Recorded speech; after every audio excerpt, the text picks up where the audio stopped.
नमस्कार दोस्तों, आपका स्वागत है ख्याली दुनिया में, जहां कहानियां जीवंत होती हैं और ख्वाब हकीकत बनते हैं।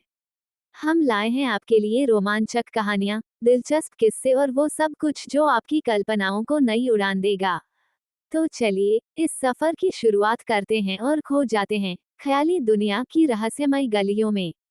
इस चैनल पर प्रस्तुत सभी कहानियां, पात्र और घटनाएं काल्पनिक हैं। इनका किसी भी व्यक्ति, घटना या स्थान से कोई संबंध केवल संयोग हो सकता है। हमारा उद्देश्य सिर्फ और सिर्फ आपका मनोरंजन करना है। चैप्टर 2। रात होने तक मैं स्वयं को काफी नियंत्रित कर चुका था और भयंकर से भयंकर स्थिति से दो चार करने के लिए पूरी तरह तैयार था। मैं सिगरेट पर सिगरेट फूंक रहा था और शांता मेम साहब के आगमन की प्रतीक्षा कर रहा था। मैंने अपने क्वार्टर का दरवाजा भीतर से बंद नहीं किया था। रात को लगभग 12:30 बजे एक कश्मीरी गाउन में लिपटी हुई शांता बिना दरवाजा खटखटाए मेरे क्वार्टर में प्रविष्ट हुई। भीतर आकर उसने द्वार भिड़का दिया। मैंने सिगरेट एशट्रे में झोंक दिया और उठकर खड़ा हो गया। वह चुपचाप एक कुर्सी पर बैठ गई। उसने एक सरसरी निगाह से मुझे सिर से पांव तक देखा और फिर भावहीन स्वर में बोली, बैठो। थैंक यू, मैडम, मैं बोला और पलंग के सिरे पर बैठ गया। शांता की पैनी निगाह मेरे चेहरे को टटोल रही थी और मैं भारी असुविधा का अनुभव करता हुआ पहलू बदल रहा था। मुझे यूं लग रहा था जैसे शांता मुझे देख नहीं रही थी बल्कि माइक्रोस्कोप के नीचे रखे किसी कीड़े का परीक्षण कर रही थी। सोच रही हूँ, अंत में वह धीरे से बोली, जब तुम सरदार थे तब भी क्या इतने ही खूबसूरत लगते थे। मैं चौंका नहीं, मैं केवल भयभीत हो गया। सारा दिन इसी बात को सोचते गुजर गया था, इसलिए मैं किसी भी झटके के लिए काफी हद तक तैयार हो गया था। मैं आपकी बात नहीं समझा। प्रत्यक्षतः मैं उलझनपूर्ण स्वर में बोला, नादान मत बनो, सरदार सुरेंद्र सिंह सोहल। मैं तुम्हारी हकीकत जानती हूँ। अब मुझसे झूठ बोलने से कोई फायदा नहीं होगा। मैं किसी सरदार सुरेंद्र सिंह सोहल को नहीं जानता। यानी कि तुम अपने आप को नहीं जानते। मेरा नाम वो नहीं है जो आप बता रही हैं। मेरा नाम विमल कुमार खन्ना है। नाम बदल लेने से आदमी नहीं बदल जाता, मिस्टर। शांता कर्कश स्वर में बोली, और यह मत समझो कि मैंने तुम्हें अब पहचाना है। मैंने तुम्हें तभी पहचान लिया था जब तुम विक्टोरिया टर्मिनस स्टेशन पर उस गुजराती से 2 रुपये का सौदा कर रहे थे।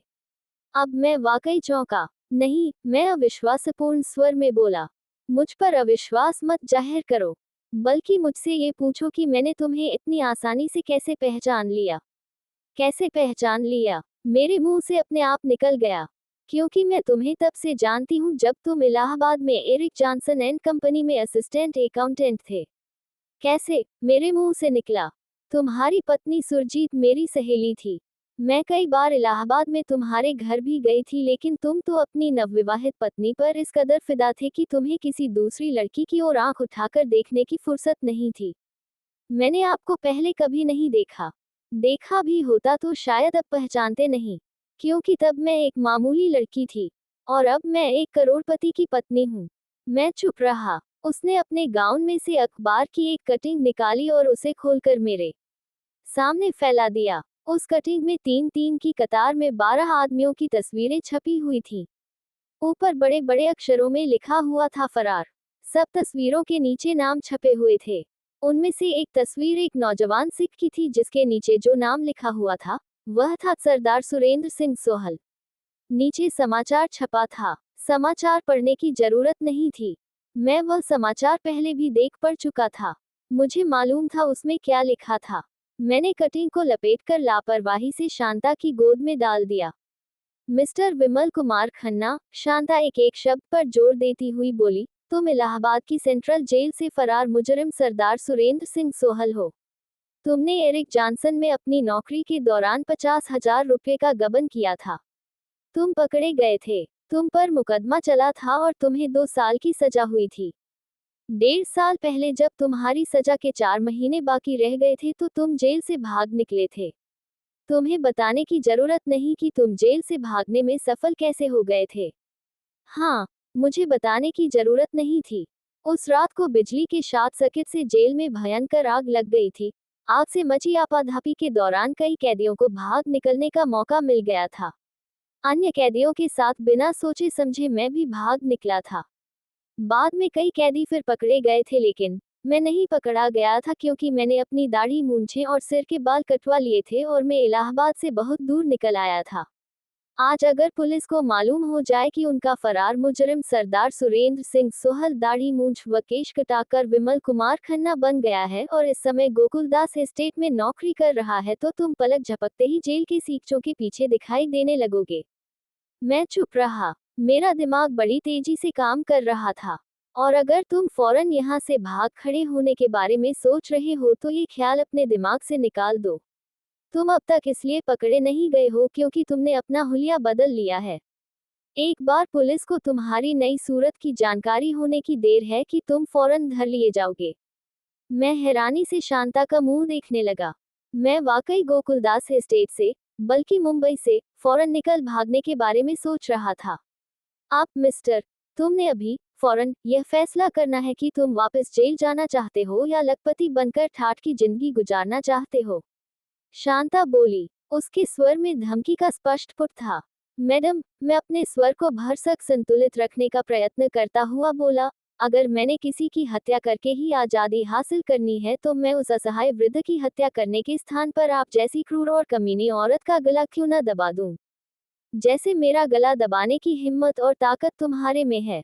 शांता उपहासपूर्ण स्वर में बोली, वैसे भी मेरी हत्या करके जरूर जरूर फांसी पर लटक जाओगे। लेकिन सर गोकुलदास को 2 मजबूत झटके देने से ही उनके प्राण निकल जाएंगे और किसी को खबर भी नहीं होगी कि उनकी हत्या की गई थी। आज जैसे तुम उनको उठाते समय लड़खड़ा कर संभल गए थे, एक दिन ऐसे ही लड़खड़ाने के बाद मत संभलना। कहानी खत्म। मैं आजाद हो जाऊंगी। मैं सर गोकुलदास की आधी संपत्ति की स्वामिनी बन जाऊंगी और तुम भी लखपति बन जाओगे। और फिर आगे भी तो तुम्हारा मेरा संपर्क बना रहेगा। मैं तुम्हारा एहसान जिंदगी भर याद रखूंगी और उस एहसान के बदले में पता नहीं कब मैं तुम पर कितनी मेहरबान हो जाऊं। आपने ये काम बास्को से क्यों नहीं करवाया? बास्को को भी आप ही ढूंढ कर लाए थी। हाँ, मैंने उससे भी यही बात की थी, लेकिन बास्को गधा था। उसके भेजे में धेले की अक्ल नहीं थी। उसने ऐसे बेहुदे ढंग से सर गोकुलदास को हैंडल किया था कि अंधे को भी पता लग जाता कि जो कुछ वह कर रहा था जानबूझकर कर रहा था। उसे एक मौका मिला था और उस बार नर्स एलिस की तत्परता से सर गोकुलदास जमीन पर गिरने से बच गए थे। शाम तक उसे नौकरी से निकाल दिया था। वह तो गनीमत थी कि नर्स एलिस को ये नहीं सूझा कि बास्को सर गोकुलदास को जानबूझकर गिराने की कोशिश कर रहा था। उसने बास्को के एक्शन को उसकी मूर्खता और लापरवाही ही समझा। लेकिन तुम समझदार हो। मुझे तुमसे बहुत उम्मीदें हैं। खास तौर से अब जबकि तुम जानते हो कि तुम मेरी बात न मानने की स्थिति में नहीं हो। बास्को को भी अपने उस ख्वाब की कहानी सुनाई थी जो आपने पिछली रात मुझे सुनाई थी। हाँ, लेकिन तुम्हारी तरह उसे मेरी ख्वाब की कहानी पर संदेह नहीं हुआ था। उसको पूरा विश्वास था कि मैंने सचमुच ही ऐसा ख्वाब देखा था और जब भय और आतंक का अभिनय करते हुए मैंने अपने गाउन में से उसे अपने लगभग नग्न शरीर की झलक दिखाई थी और फिर सहारा लेने के बहाने उसके साथ लिपट गई थी तो उसके होश उड़ गए थे। तुम्हारी तरह मुझे उसको समझाने की जरूरत नहीं पड़ी थी कि अगर वह सर गोकुलदास को उठाने समय उन्हें अपने हाथों से फिसल जाने देगा तो वह उन्हें उस नरकीय जीवन से छुटकारा दिलाकर उन पर एहसास करेगा। मैंने तो उसे केवल ये बताया था कि सर गोकुलदास की वसीयत के अनुसार उनकी मौत के बाद उनकी एस्टेट के हर कर्मचारी को 50,000 रुपये मिलेंगे। 50,000 रुपयों का नाम सुनते ही उसने खुद ही मेरा सपना सच करने का फैसला कर लिया था, लेकिन मुझे उससे इतनी जल्दी और इतने बेहुदे ढंग से काम करने की उम्मीद नहीं थी। उसने तो जरा भी इंतजार नहीं किया था। उसने तो अगले ही दिन सर गोकुलदास को जमीन पर गिरा देने की कोशिश की थी। नर्स एलिस की वजह से सर गोकुलदास को तो कुछ हुआ नहीं हुआ, उल्टे डॉक्टर कश्यप के कहने पर मुझे बास्को को फौरन नौकरी से निकाल देना पड़ा। शांता एक क्षण रुकी और फिर बोली, उस रोज मैं वीटी स्टेशन पर अपनी एक सहेली को सी ऑफ करने गई थी। संयोगवश ही मेरी तुम पर निगाह पड़ गई थी और मैंने तुम्हें फौरन पहचान लिया था कि तुम मेरे काम के आदमी सिद्ध हो सकते हो। तुम पढ़े लिखे हो, सूरत से शरीफ लगते हो, न कि बास्को जैसे मवाली। मुझे विश्वास था कि तुम यहाँ जल्दी ही सबका विश्वास जीत लोगे। और फिर जब कोई गड़बड़ होगी तो किसी को ख्वाब में भी नहीं सूझेगा कि वह गड़बड़ जानबूझकर की गई थी। मैंने मन से एक स्कीम बना ली थी और उसके अनुसार स्टेशन से ही मैं तुम्हारे पीछे लग गई थी। जिस रेस्टोरेंट में तुमने खाना खाया था, उसके टेलीफोन बूथ में मैंने जानबूझकर अपना बैग छोड़ दिया था। मुझे पूरा विश्वास था कि अपनी मुफलिसी की हालत में बैग में मौजूद 10,000 रुपये के नोटों का लालच तुम पर जरूर हावी हो जाएगा। विशेष रूप से तब जबकि तुम पहले भी एरिक जॉनसन से 50,000 रुपये का गबन कर चुके हो। और मुझे केवल चिंता थी तो इस बात की थी कि कहीं ऐसा न हो कि तुम ये बात नोट ही न करो कि जब मैं टेलीफोन बूथ में घुसी थी तो मेरे पास हैंड बैग था और जब मैं वहां से निकली थी तो बैग मेरे पास नहीं था, और यह जबकि यही बात होटल में मौजूद कोई दूसरा आदमी नोट करके तुमसे पहले टेलीफोन बूथ में घुस जाए। लेकिन ऊपर वाले की मेहरबानी है कि कोई गड़बड़ न हुई। जैसा मैंने सोचा था वैसा ही हुआ। तुम्हें यहाँ पर नौकरी पर रख लिए जाने तक मेरी स्कीम में कोई गड़बड़ नहीं हुई। लेकिन पिछली रात के तुम्हारे रवैये ने मुझे इस बात के लिए मजबूर कर दिया कि अब मैं तुम्हें ब्लैकमेल करूं। आपने पहले ही ऐसा क्यों नहीं किया? क्योंकि तुम नौजवान हो, जेल जाने के बाद से पता नहीं कब से किसी औरत के संसर्ग में नहीं आए हो। तुम फुटपाथ की जिंदगी जी रहे थे और लंबे लंबे फाके काट रहे थे। मुझे उम्मीद थी कि थोड़ी सेक्स अपील और 1 लाख रुपए की रकम का लालच ही तुम्हें मेरा काम करने के लिए तैयार कर देगा। मैंने सुना था कि जो आदमी एक बार अपराध कर चुका हो, वह दोबारा अपराध करने के लिए जल्दी तैयार हो जाता है। आपने शायद ठीक सुना है, लेकिन ये बात मुझ पर इसलिए लागू नहीं होती क्योंकि मैंने एक बार भी अपराध नहीं किया है। क्या तुम 50,000 रुपये के उस गबन को कोई अपराध नहीं कहते जिसकी वजह से तुम्हें 2 साल की जेल की सजा हुई? मैंने एक गहरी सांस ली और धीरे से कहा, मैं आपको अपनी बात पर विश्वास करने के लिए नहीं कहता, लेकिन मैं वाहे गुरु की सौगंध खाकर कहता हूँ कि मैंने गबन नहीं किया था। मुझे फंसाया गया था। झूठ। अगर मैं झूठ बोलूं तो मुझे जिंदगी में दोबारा वाहे गुरु की देहरी पर मत्था टेकना नसीब न हो। शांता हैरानी से मेरा मुंह देखने लगी। तो फिर तुम निर्दोष कैसे फंस गए? उसने पूछा। कहानी बहुत लंबी है, मैं दुखी स्वर में बोला। मोटे तौर पर इतना जान लीजिए कि उन दिनों मुझे ये दुनिया बहुत खूबसूरत लगती थी और इसमें बसा हर आदमी मुझे देवता मालूम होता था। मैं हर आदमी को तब तक भला आदमी समझता था जब तक कि वह अपने आप को बुरा आदमी साबित न कर दे। मैडम, मैंने अपने बुरे दिन इसलिए नहीं देखे क्योंकि मैं बहुत भला था। मेरी पत्नी सुरजीत कौर, जिसे मैं संसार की सबसे अच्छी औरत मानता था और ग्रंथ साहिब के बाद जिसकी मैं सबसे ज्यादा पूजा करता था, एरिक जॉनसन के मैनेजर डोगरा से प्यार करती थी। मेरा मैनेजर मेरे घर आता रहा, मेरी आंखों के सामने मेरी बीवी पर डोरे डालता रहा और मुझे खबर तक नहीं हुई। फिर मैनेजर ने ही मुझे गबन के केस में फंसा दिया। मैंने पुकार पुकार कर कहा कि मैंने गबन नहीं किया, लेकिन किसी ने नहीं सुनी। ट्रेजेडी ये थी कि मेरी बीवी ने भी अपनी शहादत में पुलिस को बताया कि उस रात को उसने मेरे पास 100 के नोटों की गड्डियां देखी थीं और उसके उस रुपये के बारे में पूछने पर मैंने उसे कोई संतोषजनक उत्तर नहीं दिया था। नतीजा ये हुआ कि मुझे 50,000 रुपये के गबन के इल्जाम में 2 साल की सजा हो गई। मैं कुछ क्षण चुप रहा। पिछले 3 सालों का जीवन चलचित्र की तरह मेरे मानसिक तल पर उभर आया, और कुछ क्षण जब मेरी सजा के 4 महीने बाकी रह गए थे, कुछ क्षण बाद में फिर बोला, तो जेल में आग लग जाने की घटना घटी। कैदियों को जेल से भाग निकलने का मौका मिल गया, और कैदी भाग रहे थे इसलिए जेल से मैं भी भाग खड़ा हुआ। एक बार आजाद हो गया तो अपने आप को पुलिस की निगाहों से दूर रखने का मुझे यही कारगर तरीका सूझा कि मैं दाढ़ी मूंछ और केश मुंडा दूं और इलाहाबाद से बहुत दूर निकल जाऊं। मैंने ऐसा ही किया और तभी से मेरा जेल की जिंदगी से भी ज्यादा कठिन जिंदगी का दौर आरंभ हो गया। मैं B.Com LLB हूँ, लेकिन अपने आप को शिक्षित सिद्ध नहीं कर सकता, क्योंकि शिक्षित तो सरदार सुरेंद्र सिंह सोहल था, विमल कुमार खन्ना नहीं। विमल कुमार खन्ना अपने आप को शिक्षित सिद्ध करने के लिए कोई सर्टिफिकेट पेश नहीं कर सकता, इसलिए वह दर दर की ठोकरें खाता रहा। डाकखाने के सामने बैठकर चार चार आने लेकर लोगों के मनियार्डर फॉर्म भरने और चिट्ठियां लिखने से लेकर मुसाफिरों के लिए स्टैंडों पर भाग भाग कर टैक्सी लाने तक मैंने सैकड़ों काम किए हैं, लेकिन इसे मेरी शराफत का तकाजा कहिए या मेरी सिंगल सिलेंडर बॉडी की कमी की भरपूर जानमारी के बाद भी मैं कभी 2 वक्त का भरपेट खाना नहीं जुटा पाया। आपने नौकरी दी तो लगा कि अब वाहेगुरु को भी महसूस हो गया था कि मुझे बहुत सजा मिल चुकी थी, लेकिन हकीकत यह है कि मैं आसमान से गिरा और खजूर में अटक गया।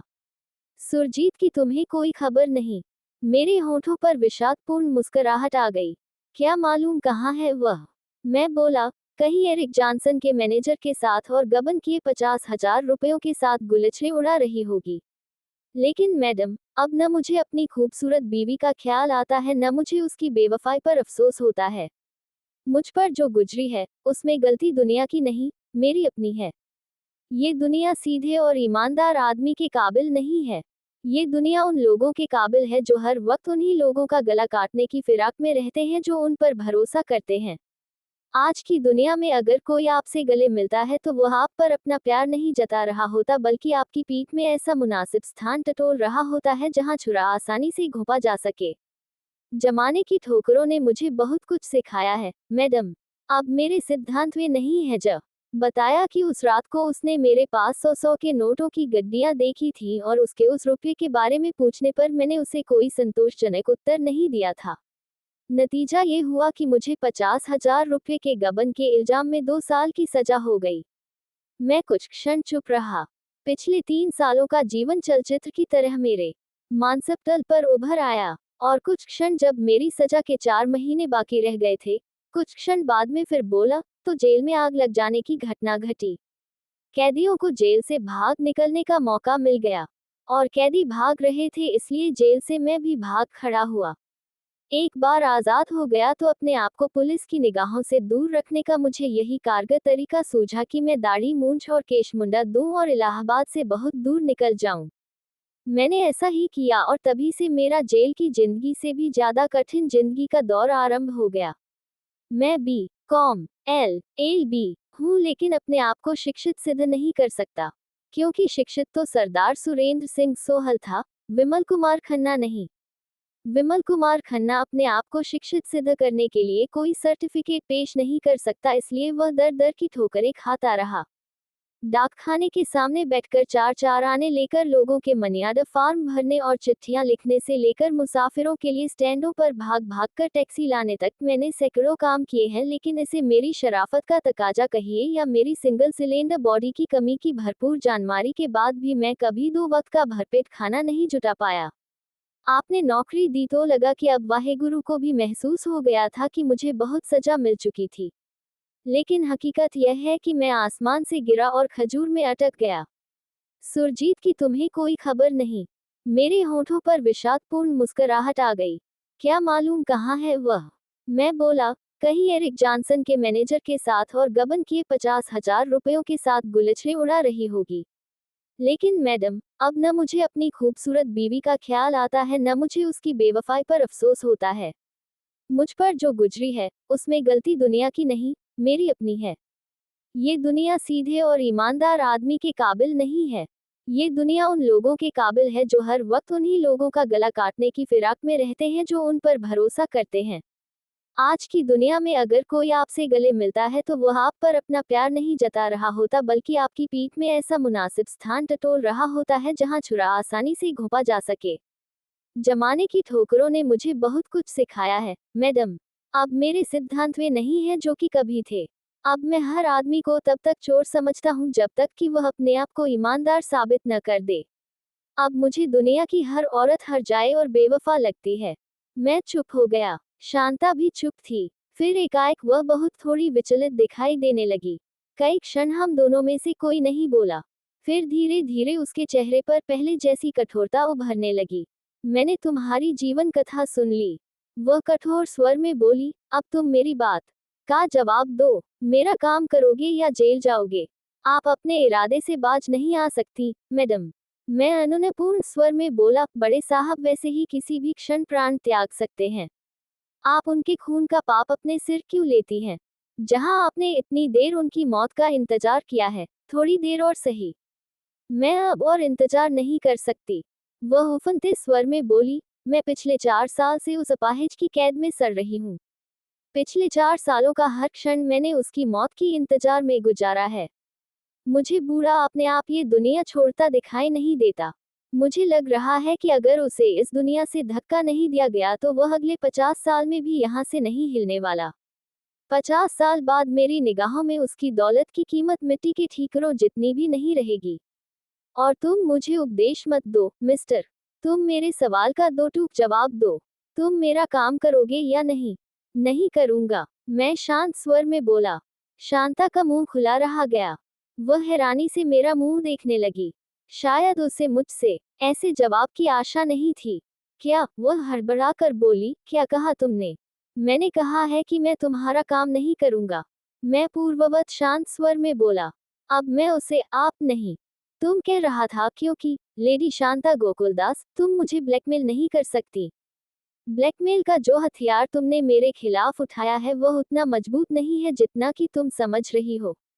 मैं उस निरीह वृद्ध के खून से हाथ रंगकर लाख रुपया कमाने के मुकाबले में जेल जाना ज्यादा पसंद करूंगा। मैडम, सच पूछो तो मैंने जेल से भागकर ही गलती की थी। मेरी सजा के केवल 4 महीने बाकी रह गए थे और पेशेवर मुजरिमों की देखा देखी झोंक में आकर मैं जेल से निकल भागा था, जो कि मेरी भारी गलती थी। जेल से भागने के स्थान पर मैं बाकी के 4 महीने जेल में काट लेता तो शायद मैं समाज में फिर से अपना स्थान बनाने में सफल हो जाता। शायद मैं लोगों को विश्वास दिलाने में सफल हो जाता कि मैं बेगुनाह था, लेकिन जेल से भागकर मेंढर का रहा, न घाट का। मैडम, मेरी सिर्फ 4 महीने की सजा बाकी थी। अब अगर मुझे पुलिस के हवाले कर दोगी तो वे लोग मुझे फांसी पर नहीं लटका देंगे। मुझे 4 महीने के बदले में जेल से भागने के इल्जाम में 8 महीने की सजा हो जाएगी, 2 साल की सजा हो जाएगी। मैं वह सजा काट लूंगा। जिंदगी बहुत लंबी है, मैडम। जिंदगी भर एक अपाहिज वृद्ध के खून का बोझ अपनी अंतरात्मा पर ढोने के स्थान पर मैं जेल में 2 साल काट लेना ज्यादा पसंद करूंगा। लेकिन तुम मुझे जेल भी नहीं भिजवा सकती। अगर तुम ऐसा कोई कदम उठाओगी तो तुम्हारी बहुत दुर्गति होगी।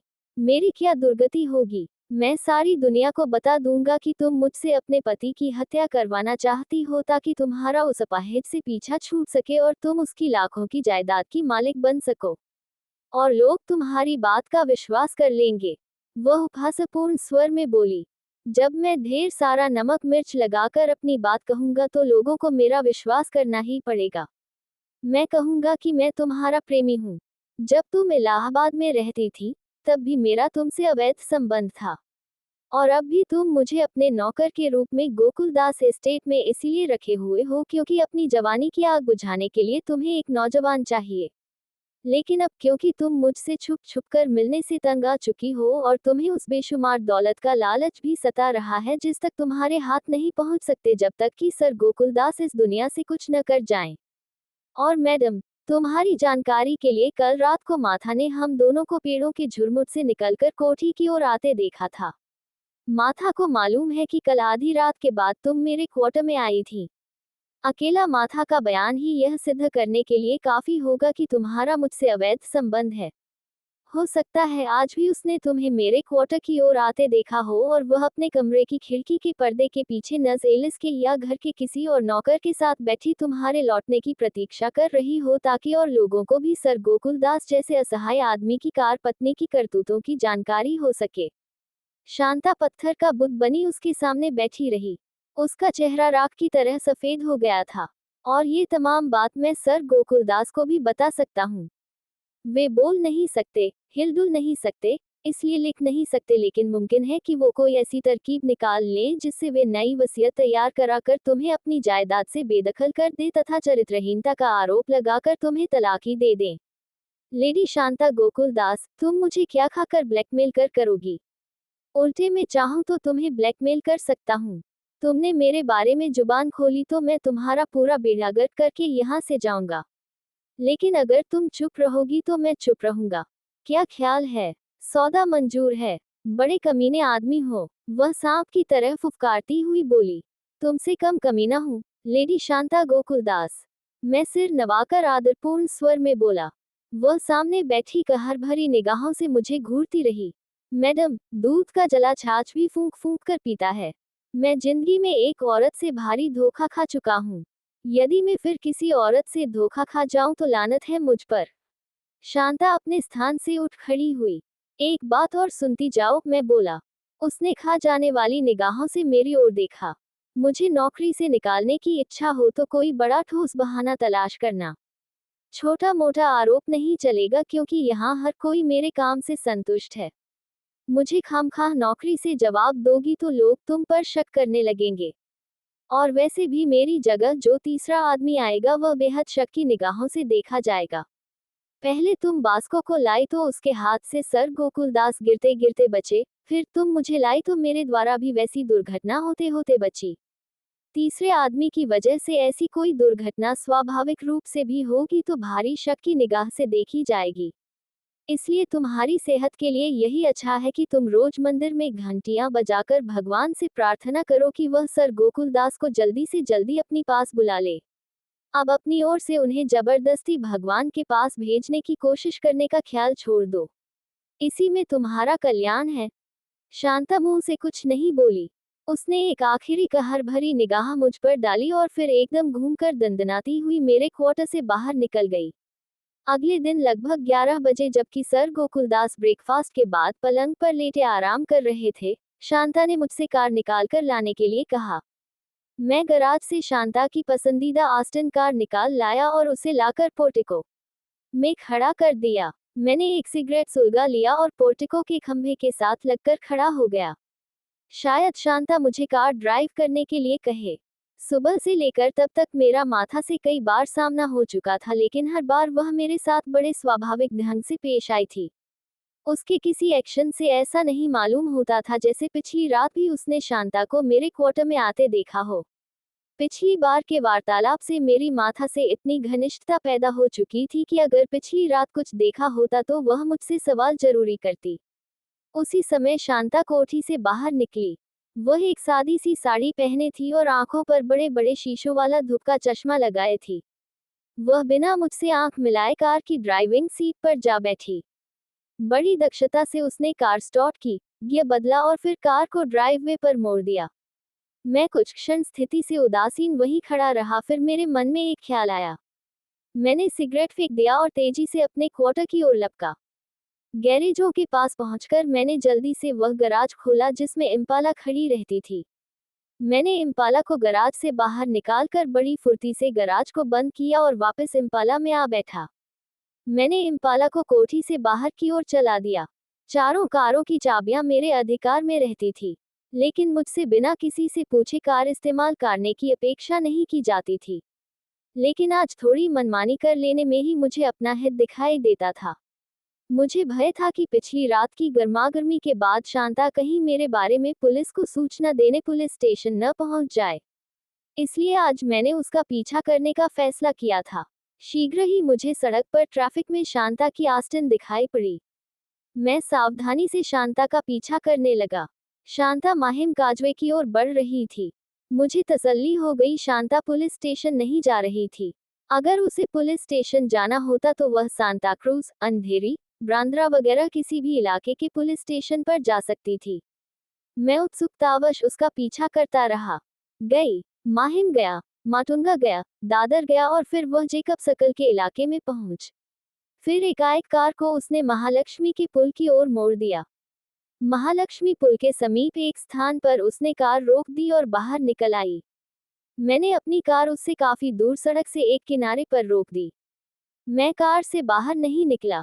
ड्राइविंग सीट पर बैठा मैं उसकी एक एक गतिविधि नोट करता रहा। शांता महालक्ष्मी पुल के पास थोबी लेन के झोपड़पट्टे के समीप पहुंची। मोड़ पर एक 10-12 साल का एक लड़का खड़ा था। शांता ने उस लड़के को अपने पर्स से निकालकर एक सिक्का दिया और उसे कुछ कहा। चला। लड़के ने सहमति सूचक ढंग से सिर हिलाया और झोपड़ियों की कतार में आगे बढ़। थोड़ी देर बाद मुझे शांता की ओर बढ़ता हुआ बास्को दिखाई दिया। बास्को पर दृष्टि पड़ते ही शांता वापस घूमी और अपनी कार की ओर बढ़ चली। बास्को अपने और उसमें फासला बनाए उसके पीछे चलता रहा। शांता अपनी कार में आ बैठी। बास्को कार के समीप पहुंचा। शांता के संकेत पर वह कार के फ्रंट से घूमकर दूसरी ओर पहुंचा और कार का दरवाजा खोलकर कार में शांता की बगल में बैठ गया। शांता ने कार स्टार्ट करने का उपक्रम नहीं किया। प्रत्यक्षतः वे बातें कर रहे थे। मुझे बास्को थोड़ी थोड़ी देर बाद हाँ या न में सिर हिलाता दिखाई दे जाता था। लगभग 10 मिनट बाद बास्को कार से बाहर निकला। उसने शांता का अभिवादन किया और वापस झोपड़पट्टी की ओर बढ़ गया। शांता ने कार स्टार्ट की। वह उसे सावधानी से बैक करने लगी। मेरी कार उससे दूर ऐसे स्थान पर खड़ी थी जिसकी दाईं ओर एक संकरी सी सड़क थी। मैंने कार स्टार्ट की और उसे फौरन उस सड़क पर मोड़ दिया। शांता अभी कार बैकी कर रही थी कि मैं वापस जुहू की ओर उड़ा जा रहा था। शांता का बास्को से संपर्क स्थापित करना मुझे भारी खतरे का संकेत दे रहा था, लेकिन खतरा मेरी समझ से बाहर था। मैं वापस गोकुलदास एस्टेट पहुंच गया। मैंने कार को गराज में बंद कर दिया और अपने क्वार्टर में चला गया।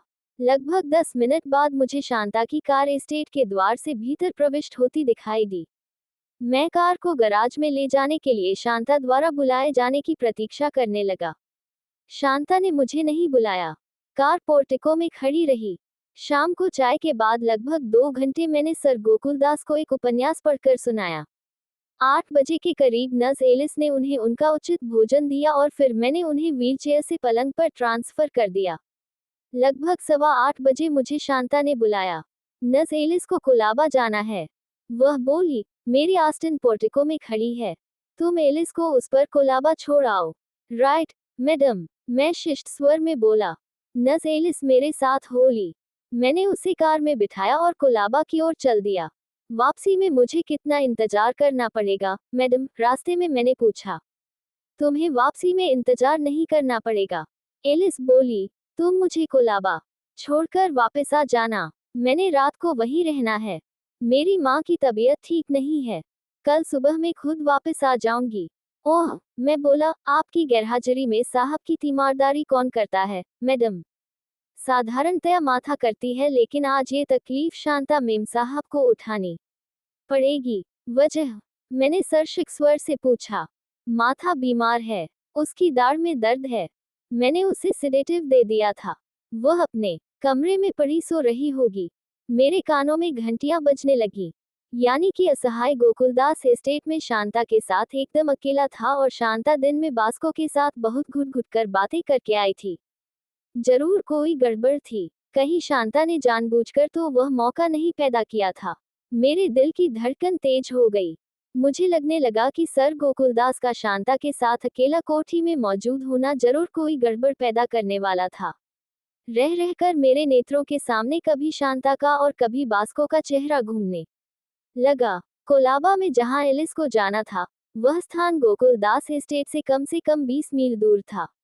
भीड़ भरी सड़कों पर मोटर चलाते समय आने जाने में कम से कम 1 घंटा लग जाने की पूरी संभावना थी। 1 घंटे में शांता और बास्को, या शांता अकेली, पता नहीं क्या कर गुजरे। मैंने मन ही मन फैसला किया। मैंने 2-3 बार ब्रेक और एक्सीलेटर के पैडलों पर पांव बदले और फिर कार रोक दी। क्या हुआ? एलिस बोली। इंजन में कुछ गड़बड़ हो गई मालूम होती है। मैं कार से बाहर निकलता हुआ बोला, अभी देखता हूँ। मैंने कार का बोनट खोला और इंजन पर झुक गया। एलिस व्यग्रता से मेरी एक एक गतिविधि नोट कर रही थी। लगभग 5 मिनट यूं ही इंजन में हाथ मारते रहने के बाद मैंने कमर सीधी की। गाड़ी ठीक होने में पता नहीं कितनी देर लगे। इंजन की खराबी मेरी समझ में नहीं आ रही है। अच्छा, यही होगा कि आप टैक्सी कर लें। ऑल राइट, वह बोली। मैंने एक जाती हुई टैक्सी को रोका और उसमें एलिस को बिठा दिया। टैक्सी की दृष्टि से ओझल होते ही मैंने बोनट गिराया और फुर्ती से वापस कार की ड्राइविंग सीट पर आ बैठा। अगले ही क्षण मैं वापस गोकुलदास एस्टेट की ओर उड़ा जा रहा था। 5 मिनट में मैं वापस एस्टेट के समीप पहुंच गया। मैंने आस्टिन एस्टेट से थोड़ी दूर ही फुटपाथ पर चढ़ाकर पार्क कर दी। मैं साइड से एक लंबा चक्कर लगाकर एस्टेट के पिछवाड़े में पहुंचा, जिधर की समुद्र ठाठे मार रहा था। सर गोकुलदास के बेडरूम की सारी खिड़कियां समुद्र की ओर खुलती थीं। मैं दबे पांव बेडरूम की एक खुली खिड़की के नीचे पहुंच गया। माय डियर डार्लिंग हस्बैंड, भीतर से शांता का विशैला स्वर मेरे कानों में पड़ा। कहानियां सुनने का तुम्हें शौक है। आज मैं तुम्हें एक कहानी सुनाती हूँ, लेकिन उस कहानी को सुनाने के लिए मुझे कोई किताब पढ़ने की जरूरत नहीं है। वह कहानी मैं तुम्हें जुबानी सुनाऊंगी और शायद तुम्हें जानकर खुशी होगी कि उस कहानी के मुख्य पात्र तुम खुद हो। मैं जड़ सा खिड़की के नीचे खड़ा रहा। मैं बड़ी सावधानी से शांता के मुंह से निकला एक एक शब्द सुन रहा था। स्वीट हार्ट, शांता बोली, कहानी का तुम्हें पूरा आनंद आए इसलिए कहानी में शुरू से शुरू करती हूँ।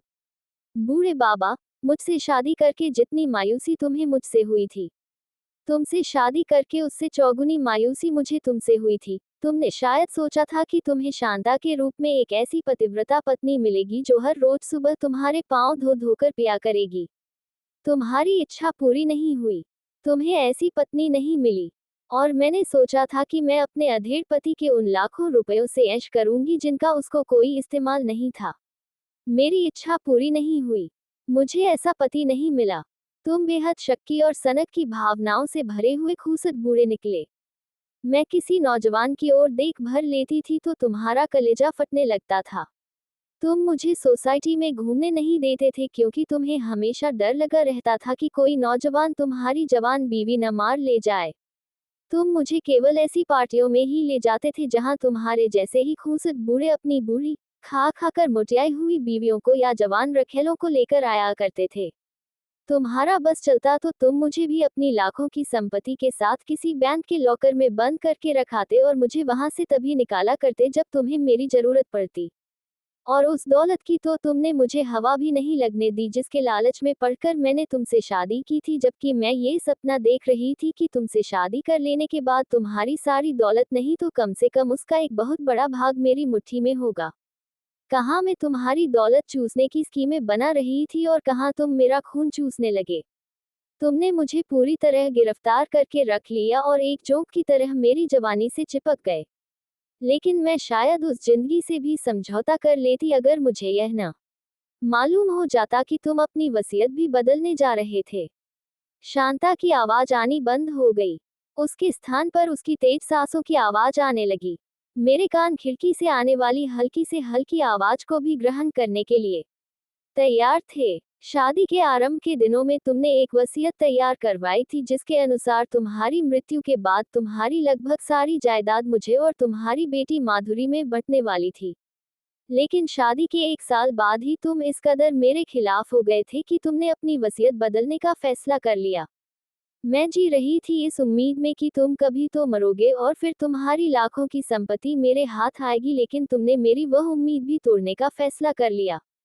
मुझे अपने भविष्य को अंधकार के गर्त में डूबने से बचाने के लिए कुछ करना था और मैंने फौरन कुछ किया। कहानी ठीक चल रही है न पतिदेव? मजा आ रहा है न? अगर बोल नहीं सकते हो तो गर्दन ही हिला दो। कुछ क्षण शांति रही। उसके बाद शांता की आवाज फिर सुनाई दी। अब इस कहानी का सबसे ज्यादा चौंका देने वाला अध्याय शुरू होता है। इससे पहले कि तुम वसीयत बदल पाते मैंने तुम्हारी हत्या करने का फैसला कर लिया। चौंक गए न? तुम्हारी सूरत से जाहिर हो रहा है कि यह बात तुमने कभी ख्वाब में भी नहीं सोची थी कि जिस मोटर दुर्घटना की वजह से तुम आज की हालत में पहुंचे हो, वह मेरी वजह से हुई थी। मैंने ब्रेक आयल के टैंक में छेद कर दिया था जिसकी वजह से तुम्हारी कार की ब्रेकों ने काम करना बंद कर दिया था। तुम तेज कार चलाने के आदी थे। मुझे पूरी उम्मीद थी कि ब्रेक न लगने से तुम्हारी कार का एक्सीडेंट होगा तो तुम्हारा जरूर काम तमाम हो जाएगा, लेकिन मेरी तकदीर, उस भयंकर एक्सीडेंट में भी तुम्हारे प्राण नहीं निकले। तुम केवल लकवे के शिकार होकर रह गए और साथ ही अपनी वाणी भी खो बैठे। बाद में, जैसा कि मैंने सोचा था, पुलिस ने यही नतीजा निकाला कि ब्रेक आयल के टैंक में छेद भी दुर्घटना के दौरान ही हुआ था। सर गोकुलदास, तुम मरे तो नहीं लेकिन इस काबिल भी नहीं रहे कि अपनी वसीयत बदल सको और मुझे अपनी लाखों की जायदाद से बेदखल कर सको। और उस दिन के बाद मैंने तुम्हारी मौत की प्रतीक्षा आरंभ कर दी। उस वक्त तो ऐसा लगता था कि तुम आज नहीं तो कल मर जाओगे। लेकिन मेरी बदकिस्मती, 4 साल गुजर गए लेकिन तुम्हें मौत नहीं आई। तुम मौत से भी बुरी हालत में मेरे भविष्य पर कालक पोतने के लिए इस दुनिया में अड़े रहे लेकिन मरे नहीं। मैं 4 साल तक तुम्हारी मौत का इंतजार करते करते हार गई, लेकिन तुम मौत से नहीं हारे। अब मुझे लग रहा है कि अगर तुम्हें जबरदस्ती इस दुनिया से धक्का नहीं दिया गया तो तुम 100 साल तक यहाँ से नहीं हिलोगे। लेकिन इस बार तुम ऐसी मौत मरोगे कि तुम ये कामना करने लगोगे कि तुम पहली बार ही क्यों मर गए। सर गोकुलदास, यही मेरा प्रतिशोध है। यही तुम्हारी सजा है। एक फिर सन्नाटा छा गया। शांता शायद बहुत उत्तेजित हो चुकी थी। उसकी सांसों की आवाज मुझे बाहर साफ सुनाई दे रही थी। कल तुम्हारी लाडली बेटी माधुरी यहाँ आएगी। शांता इस बार शांत स्वर में बोली। अगले शनिवार को दशहरा है। अगले शनिवार को माथा सहित घर के सारे नौकर चाकरों की छुट्टी होगी। नज़ेल इस पहले ही तुम्हें और डॉक्टर कश्यप को बता चुकी है कि वह शनिवार को 2 दिन के लिए छुट्टी पर जाएगी और डॉक्टर कश्यप ने उसे इजाजत भी दे दी है। अगले शनिवार को इस कोठी में मेरे, माधुरी और विमल के अलावा कोई नहीं होगा। फिर शनिवार की रात को माधुरी अपने कमरे में मरी पाई जाएगी। उसके शरीर पर कपड़े की एक धज्जी नहीं होगी। तफ्तीश द्वारा मालूम होगा कि किसी ने उसके साथ बलात्कार करके उसका गला घोंट दिया है। माधुरी से बलात्कार और फिर उसकी हत्या तुम्हारा पुराना सेवक बास्को करेगा। मैं उसकी सहायता करूंगी, लेकिन हत्या का इल्जाम विमल पर लगेगा। मेरे शरीर में झुरझुरी दौड़ गई। पुलिस को मैं बुलाऊंगी। मैं कहूंगी कि मैंने माधुरी के कमरे में खटपट की आवाज सुनी थी। फिर मैंने उसके कमरे की खिड़की में से कूदकर विमल को भागते देखा था। मैं माधुरी के कमरे में गई थी तो मैंने उसे मरा पड़ा पाया था। जाहिर है कि विमल ने उसके साथ बलात्कार करने के बाद उसका गला घोंट दिया था। तुम्हारी जानकारी के लिए विमल एक जेल से भागा हुआ मुजरिम है। न जाने कब से उसे स्त्री के सहवास का सुख प्राप्त नहीं हुआ है। उसने माधुरी को शायद कपड़े उतारते देख लिया और फिर उस पर शैतान सवार हो गया। वह खिड़की के रास्ते माधुरी के कमरे में घुस गया। वासना के ज्वार ने उसमें अमानुषिक शक्ति पैदा कर दी। उसने माधुरी के साथ जबरदस्ती अपना मुंह काला किया। जब उसका जुनून उतरा तो वह भयभीत हो उठा। माधुरी पर क्या गुजरी थी, इसकी जानकारी दुनिया को माधुरी से ही हो सकती थी। माधुरी किसी के सामने अपना मुंह न खोले, इसका उसे एक ही तरीका दिखाई दिया और उसने वही तरीका अपनाया भी। उसने माधुरी का गला घोंटकर उसकी हत्या कर दी और फिर वहां से भाग खड़ा हुआ। लेकिन उसके दुर्भाग्यवश मैंने उसे भागते देख लिया। उसका पुराना पुलिस रिकॉर्ड और मेरा बयान उसे फांसी के फंदे तक पहुंचा देने के लिए काफी होगा। पुलिस को पहले से ही विमल की तलाश है। उसको अपने अधिकार में करके उन्हें बहुत खुशी होगी। स्वीट हार्ट, कहानी कैसी चल रही है? ये किसी ऐसी कहानी से कम दिलचस्प तो नहीं जो विमल तुम्हें पढ़कर सुनाया करता है। मैं सनसा खिड़की से बाहर खड़ा सब कुछ सुनता रहा। My dear darling husband, Shanta का ब्लेड की धार जैसा पैना स्वर फिर सुनाई दिया। यह मत समझना कि जो कुछ मैं कह रही हूँ सिर्फ तुम्हें डराने के लिए कह रही हूँ।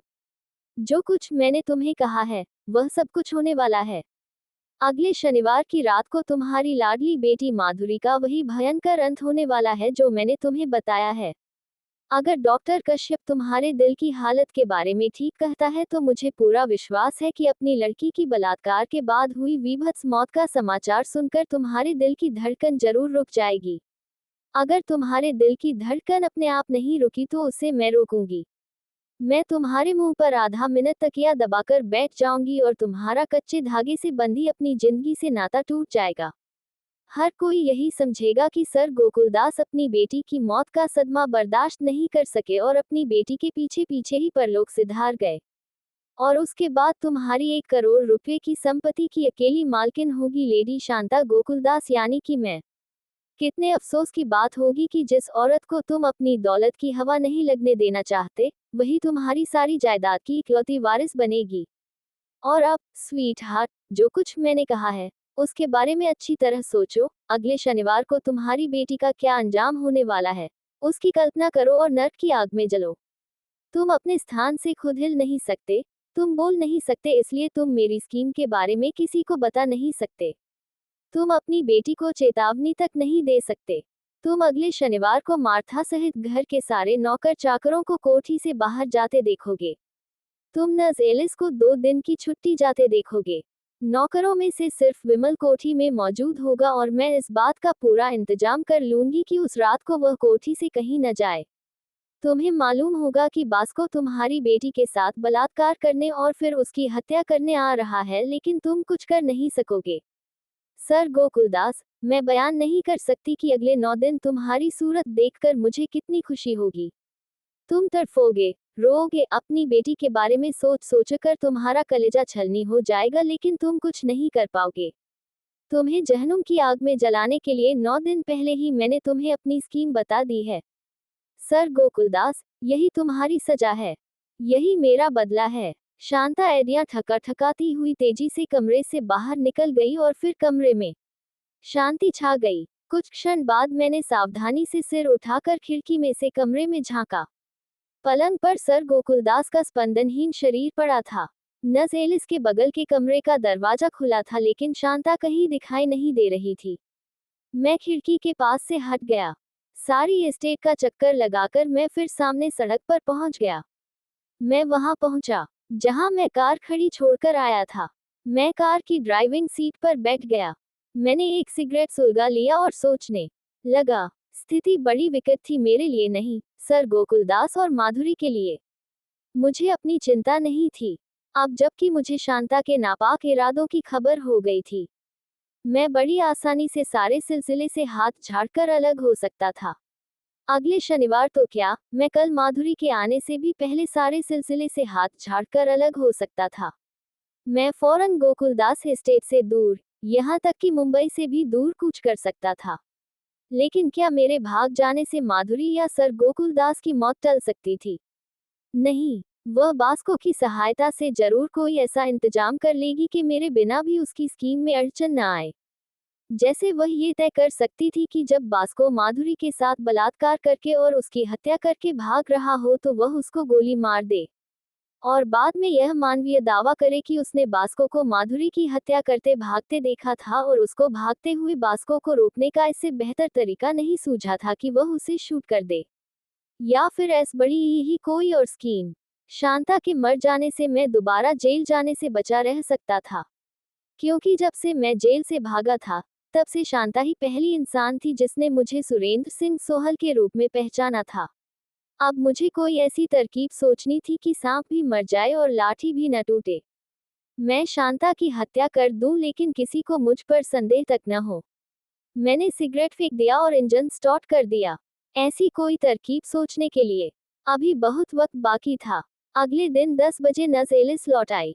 10:05 पर वह सर गोकुलदास के पास पहुंची और 10:07 पर उसने डॉक्टर कश्यप को फोन किया। डॉक्टर कश्यप सब कामकाज छोड़कर फायर ब्रिगेड के इंजन की रफ्तार से गोकुलदास एस्टेट पहुंचा। वह सर गोकुलदास के बेडरूम में पहुंचा। आते ही उसने नस एलिस को और शांता के कमरे से बाहर निकाल दिया और दरवाजा भीतर से बंद कर दिया। कोई विशेष बात हो गई है, इसकी जानकारी मिनटों में एस्टेट के सारे कर्मचारियों को हो गई। मैं और माथा भी सर गोकुलदास के बेडरूम के बाहर के गलियारे में आ खड़े हुए। शांता और नस एलिस पहले से ही गलियारे में मौजूद थीं, और किसी नौकर चाकर ने बेडरूम के पास फटकने की जुर्रत नहीं की थी। लगभग 15 मिनट बाद डॉक्टर कश्यप ने द्वार खोलकर गलियारे में कदम रखा। वह बेहद गंभीर था। उसने बारी बारी से हम सबको घूर कर देखा और फिर कठोरता और अधिकार मिश्रित स्वर में पूछा, क्या हुआ था? कोई कुछ नहीं बोला। सवाल उसने किसी व्यक्ति विशेष से नहीं किया था। हम सब एक दूसरे का मुंह देखने लगे। कोई कुछ नहीं बोला। बात क्या है डॉक्टर? थोड़ी देर बाद शांता बोली, सर गोकुलदास एकाएक बुरी तरह कोलैप्स हो गए हैं। डॉक्टर बोला, कल सुबह मैं उन्हें बड़ी अच्छी हालत में छोड़कर गया था, और आज वह यूं भयभीत और उत्तेजित दिखाई दे रहे हैं जैसे उन्होंने भूत देख लिया हो। मैं कहता हूँ कल और आज में जरूर कोई ऐसी अप्रिय घटना घटित हुई है जिसकी वजह से साहब इतना आतंकित हो उठे हैं। उन्हें देखकर लगता है जैसे उन्हें कोई भारी सदमा पहुंचा है। लेकिन डॉक्टर, शांता हड़बड़ाए स्वर में बोली, ये कैसे हो सकता है? कल नर्स की जगह मैं साहब के पास रही थी। मुझे तो उनके मूड में कोई परिवर्तन दिखाई नहीं दिया था, और नर्स एलिस के लौटने तक मेरे अतिरिक्त कोई उनके पास नहीं आया था। शांता जैसी कार औरत जब अपनी मनमानी कर गुजरने पर तुल ही गई थी तो कोई छोटी मोटी अड़चन उसे उसके इरादों से नहीं रोक सकती थी। मुझे कुछ न कुछ करना होगा, मैं स्टीयरिंग व्हील पर घूंसा जमाता हुआ दृढ़ स्वर में बुदबुदाया। लेकिन मैं क्या कर सकता था? जो कुछ मैंने सुना था, उसे मैं पुलिस को, डॉक्टर कश्यप को या किसी और को नहीं बता सकता था। अगर मैं बताता तो मुझे ये भी बताना पड़ता कि मुझे पहले से ही शांता पर शक था और मैंने जानबूझकर कार खराब हो जाने का बहाना बनाकर नर्स एलिस को टैक्सी पर कुलाबा भेजा था ताकि मैं वापस आकर शांता को चेक कर सकूं। मुझे शांता पर संदेह क्यों था? इस संदर्भ में मुझे शुरू से सारी कहानी सुनानी पड़ती और फिर पुलिस को मालूम हो जाता कि मैं खुद जेल से फरार मुजरिम था। शांता को ये कहना कि मैं फिर कितने भी समय के लिए जेल जाने को तैयार था, और बात थी, वास्तव में जेल जाना और बात थी। जेल के जीवन का ख्याल आते ही मेरे शरीर में कपकपी दौड़ जाती थी। वास्तव में मैं दोबारा जेल जाने के लिए कतई तैयार नहीं था। और फिर इस बात की क्या गारंटी थी कि मेरे कहने पर, एक जेल से फरार मुजरिम के कहने पर, पुलिस ये मान ही लेगी कि शांता के इरादों के बारे में जो कुछ मैं उन्हें बता रहा था, वह सच था। शांता मेरी निगाहों में गंदी औरत थी, लेकिन समाज की निगाहों में वह एक बहुत प्रतिष्ठा प्राप्त महिला थी। वह एक करोड़पति की बीवी थी। उसके लिए मुझे झूठा साबित करना कोई बहुत कठिन काम नहीं था। शांता बहुत बड़ी एक्ट्रेस थी और उसे अपनी सुंदरता और सेक्स अपील को तुरुप के पत्ते की तरह इस्तेमाल करना खूब आता था। सारे सिलसिले में मेरा ही नुकसान होने की संभावना थी। पुलिस के सामने मेरी हकीकत खुल जाती और मैं फिर जेल में पहुंच जाता।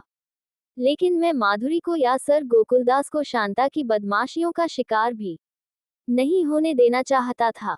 फिर एक शैतानी ख्याल बिजली की तरह मेरे मस्तिष्क में कौंध गया। इससे पहले कि शांता सर गोकुलदास या माधुरी की हत्या का सामना कर सके, क्यों न मैं शांता की हत्या कर दूं। शांता जैसी खतरनाक और हरजाए औरत को जिंदा रहने का क्या हक था। शांता के मर जाने से माधुरी जैसी कमसिन लड़की का जीवन बच सकता था। शांता के मर जाने से सर गोकुलदास का जीवन बच सकता था। आपको उनमें कोई परिवर्तन दिखाई नहीं दिया था। मुझे वे कुछ उत्तेजित तो जरूर लगे थे, लेकिन उनका उत्तेजित होना मुझे बड़ा स्वाभाविक लगा था। आज 6 महीने बाद माधुरी वापस आने वाली है और आप जानते ही हैं कि वे माधुरी से कितना प्यार करते हैं। माधुरी से मुलाकात होने की कल्पना ने ही उन्हें थोड़ा उद्वेलित कर दिया होगा। थोड़ा उद्वेलित, मैडम। वे इस बुरी तरह आतंकित हैं कि आतंक से उनके नेत्र फटे जा रहे हैं। हर क्षण ऐसा लगता है जैसे वे कुछ कह पाने की जी जान से कोशिश कर रहे हैं। उनकी नब्ज तेज हो गई है और वे इतनी बेचैनी का अनुभव कर रहे हैं जैसे उनके दिल में तूफान उठ रहा हो। इसे आप थोड़ा उद्वेलित हो जाना कहती हैं। माधुरी पहले भी आया करती थी। पहले तो उनकी ऐसी बुरी हालत कभी नहीं हुई। फिर तो भगवान जाने क्या हो गया है। शांता चिंतित स्वर में बोली। किसी और को कुछ मालूम हो? डॉक्टर कश्यप हम लोगों की ओर दृष्टिपात करता हुआ बोला। हम में से कोई कुछ नहीं बोला। खैर, डॉक्टर बोला, मैंने उन्हें इंजेक्शन दे दिया है। इस समय वे सोए हुए हैं। कोई उन्हें डिस्टर्ब न करे और नस, इस बात का तुम्हें खास तौर से ख्याल रखना है। अगर तुम्हें उनकी तबीयत ज्यादा खराब होती दिखाई दे तो मुझे फौरन फोन करके बुला लेना। जब तक उनकी तबीयत सुधर नहीं जाती, मैं यहाँ रोज आया करूँगा। मैंने नई प्रेस्क्रिप्शन लिख दी है। दवाएं और इंजेक्शन मंगवा लेना, और अगर अगले सप्ताह के दौरान साहब की हालत नहीं सुधरी तो नस, तुम्हारी छुट्टी कैंसिल। नस ने धीरे से सहमतिसूचक ढंग में सिर हिला दिया। शांता की आंखों में बेचैनी दिखाई देने लगी, लेकिन उसकी बेचैनी को मेरे अतिरिक्त कोई नहीं भांप सकता था। केवल मुझे मालूम था कि नस एलिस की छुट्टी कैंसिल हो जाने से शांता की माधुरी और सर गोकुलदास की हत्या की सारी स्कीम फेल हो जानी थी, लेकिन शांता एक अनुभवी अभिनेत्री थी। शीघ्र ही उसके चेहरे पर ऐसे भाव प्रकट होने लगे जैसे वह सर गोकुलदास की वर्तमान दशा के प्रति बेहद चिंतित हो। डॉक्टर साहब, शांता भाव विह्वल स्वर से बोली, कोई भारी चिंता की बात तो नहीं है। फिलहाल तो स्थिति कंट्रोल में है। डॉक्टर कश्यप धीरे से बोला, लेकिन साहब शॉक की जिस स्थिति से गुजर रहे हैं, उसमें कुछ भी संभव है। शायद माधुरी के आ जाने के बाद उनकी तबीयत सुधर जाए। शायद, लेकिन मेरी समझ में नहीं आता कि हो क्या गया है। वे एकाएक इतने आतंकित क्यों दिखाई देने लगे। लगता है जैसे कोई भारी चिंता एकाएक उन्हें भीतर ही भीतर से खाने लगी हो। मैंने आज से पहले उन्हें कुछ कह पाने की इतनी तीव्र चेष्टा करते नहीं देखा। काश मैं जान पाता कि वे मुझे क्या बताना चाहते हैं। काश वे बोल पाते। डॉक्टर कश्यप ने एक गहरी सांस ली और चुप हो गया। उसने नस को अपने पीछे आने का संकेत किया और वापस बेडरूम में घुस गया। रही शांता ने भी बेडरूम की ओर कदम बढ़ाया, लेकिन कुछ सोचकर वहीं ठिठकी खड़ी। लगभग 5 मिनट बाद डॉक्टर वहां से विदा हो गया।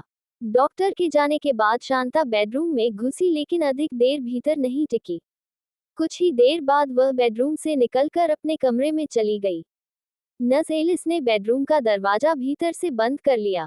शाम को 4 बजे शांता मुझे लेकर सांता क्रूज एयरपोर्ट गई। माधुरी का प्लेन ठीक समय पर एयरपोर्ट पर उतरा। माधुरी प्लेन से उतरी। शांता ने उसे यूं आगे बढ़कर उसे गले लगाया जैसे माधुरी उसकी अपनी बेटी हो और सारी दुनिया में उसे माधुरी से ज्यादा प्यारा कोई न हो। उन दोनों का मधुर मिलन देखकर एक क्षण के लिए तो मैं ये सोचने पर मजबूर हो गया कि कहीं शांता ने माधुरी की हत्या करने का भयानक ख्याल छोड़ तो नहीं दिया था। माधुरी एक जवानी की दहलीज पर खड़ी बेहद खूबसूरत और सलीके वाली किशोरी थी।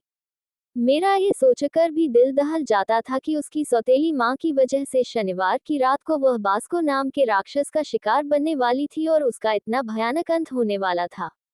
माधुरी की सूरत देखकर मेरा शांता नाम की चुड़ैल की हत्या करने का विचार और दृढ़ हो गया।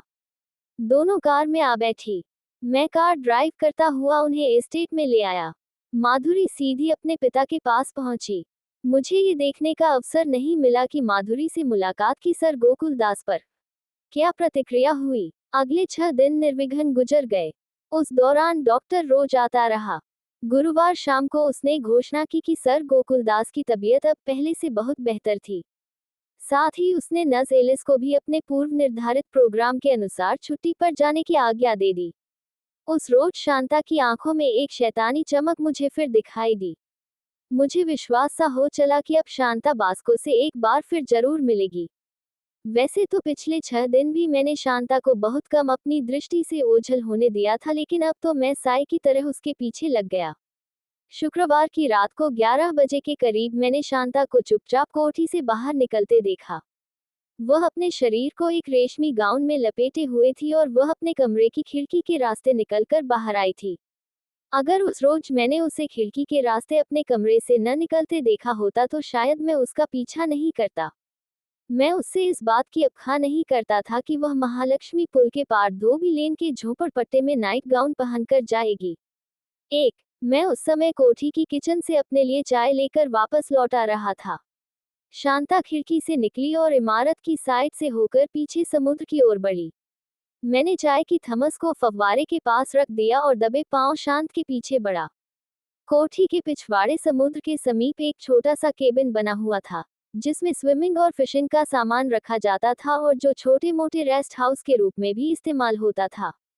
शांता ने केबिन का ताला खोला और भीतर प्रविष्ट हो गई। उसने केबिन की खिड़कियों और दरवाजों पर पर्दे खींच दिए और फिर भीतर की बत्ती जला दी।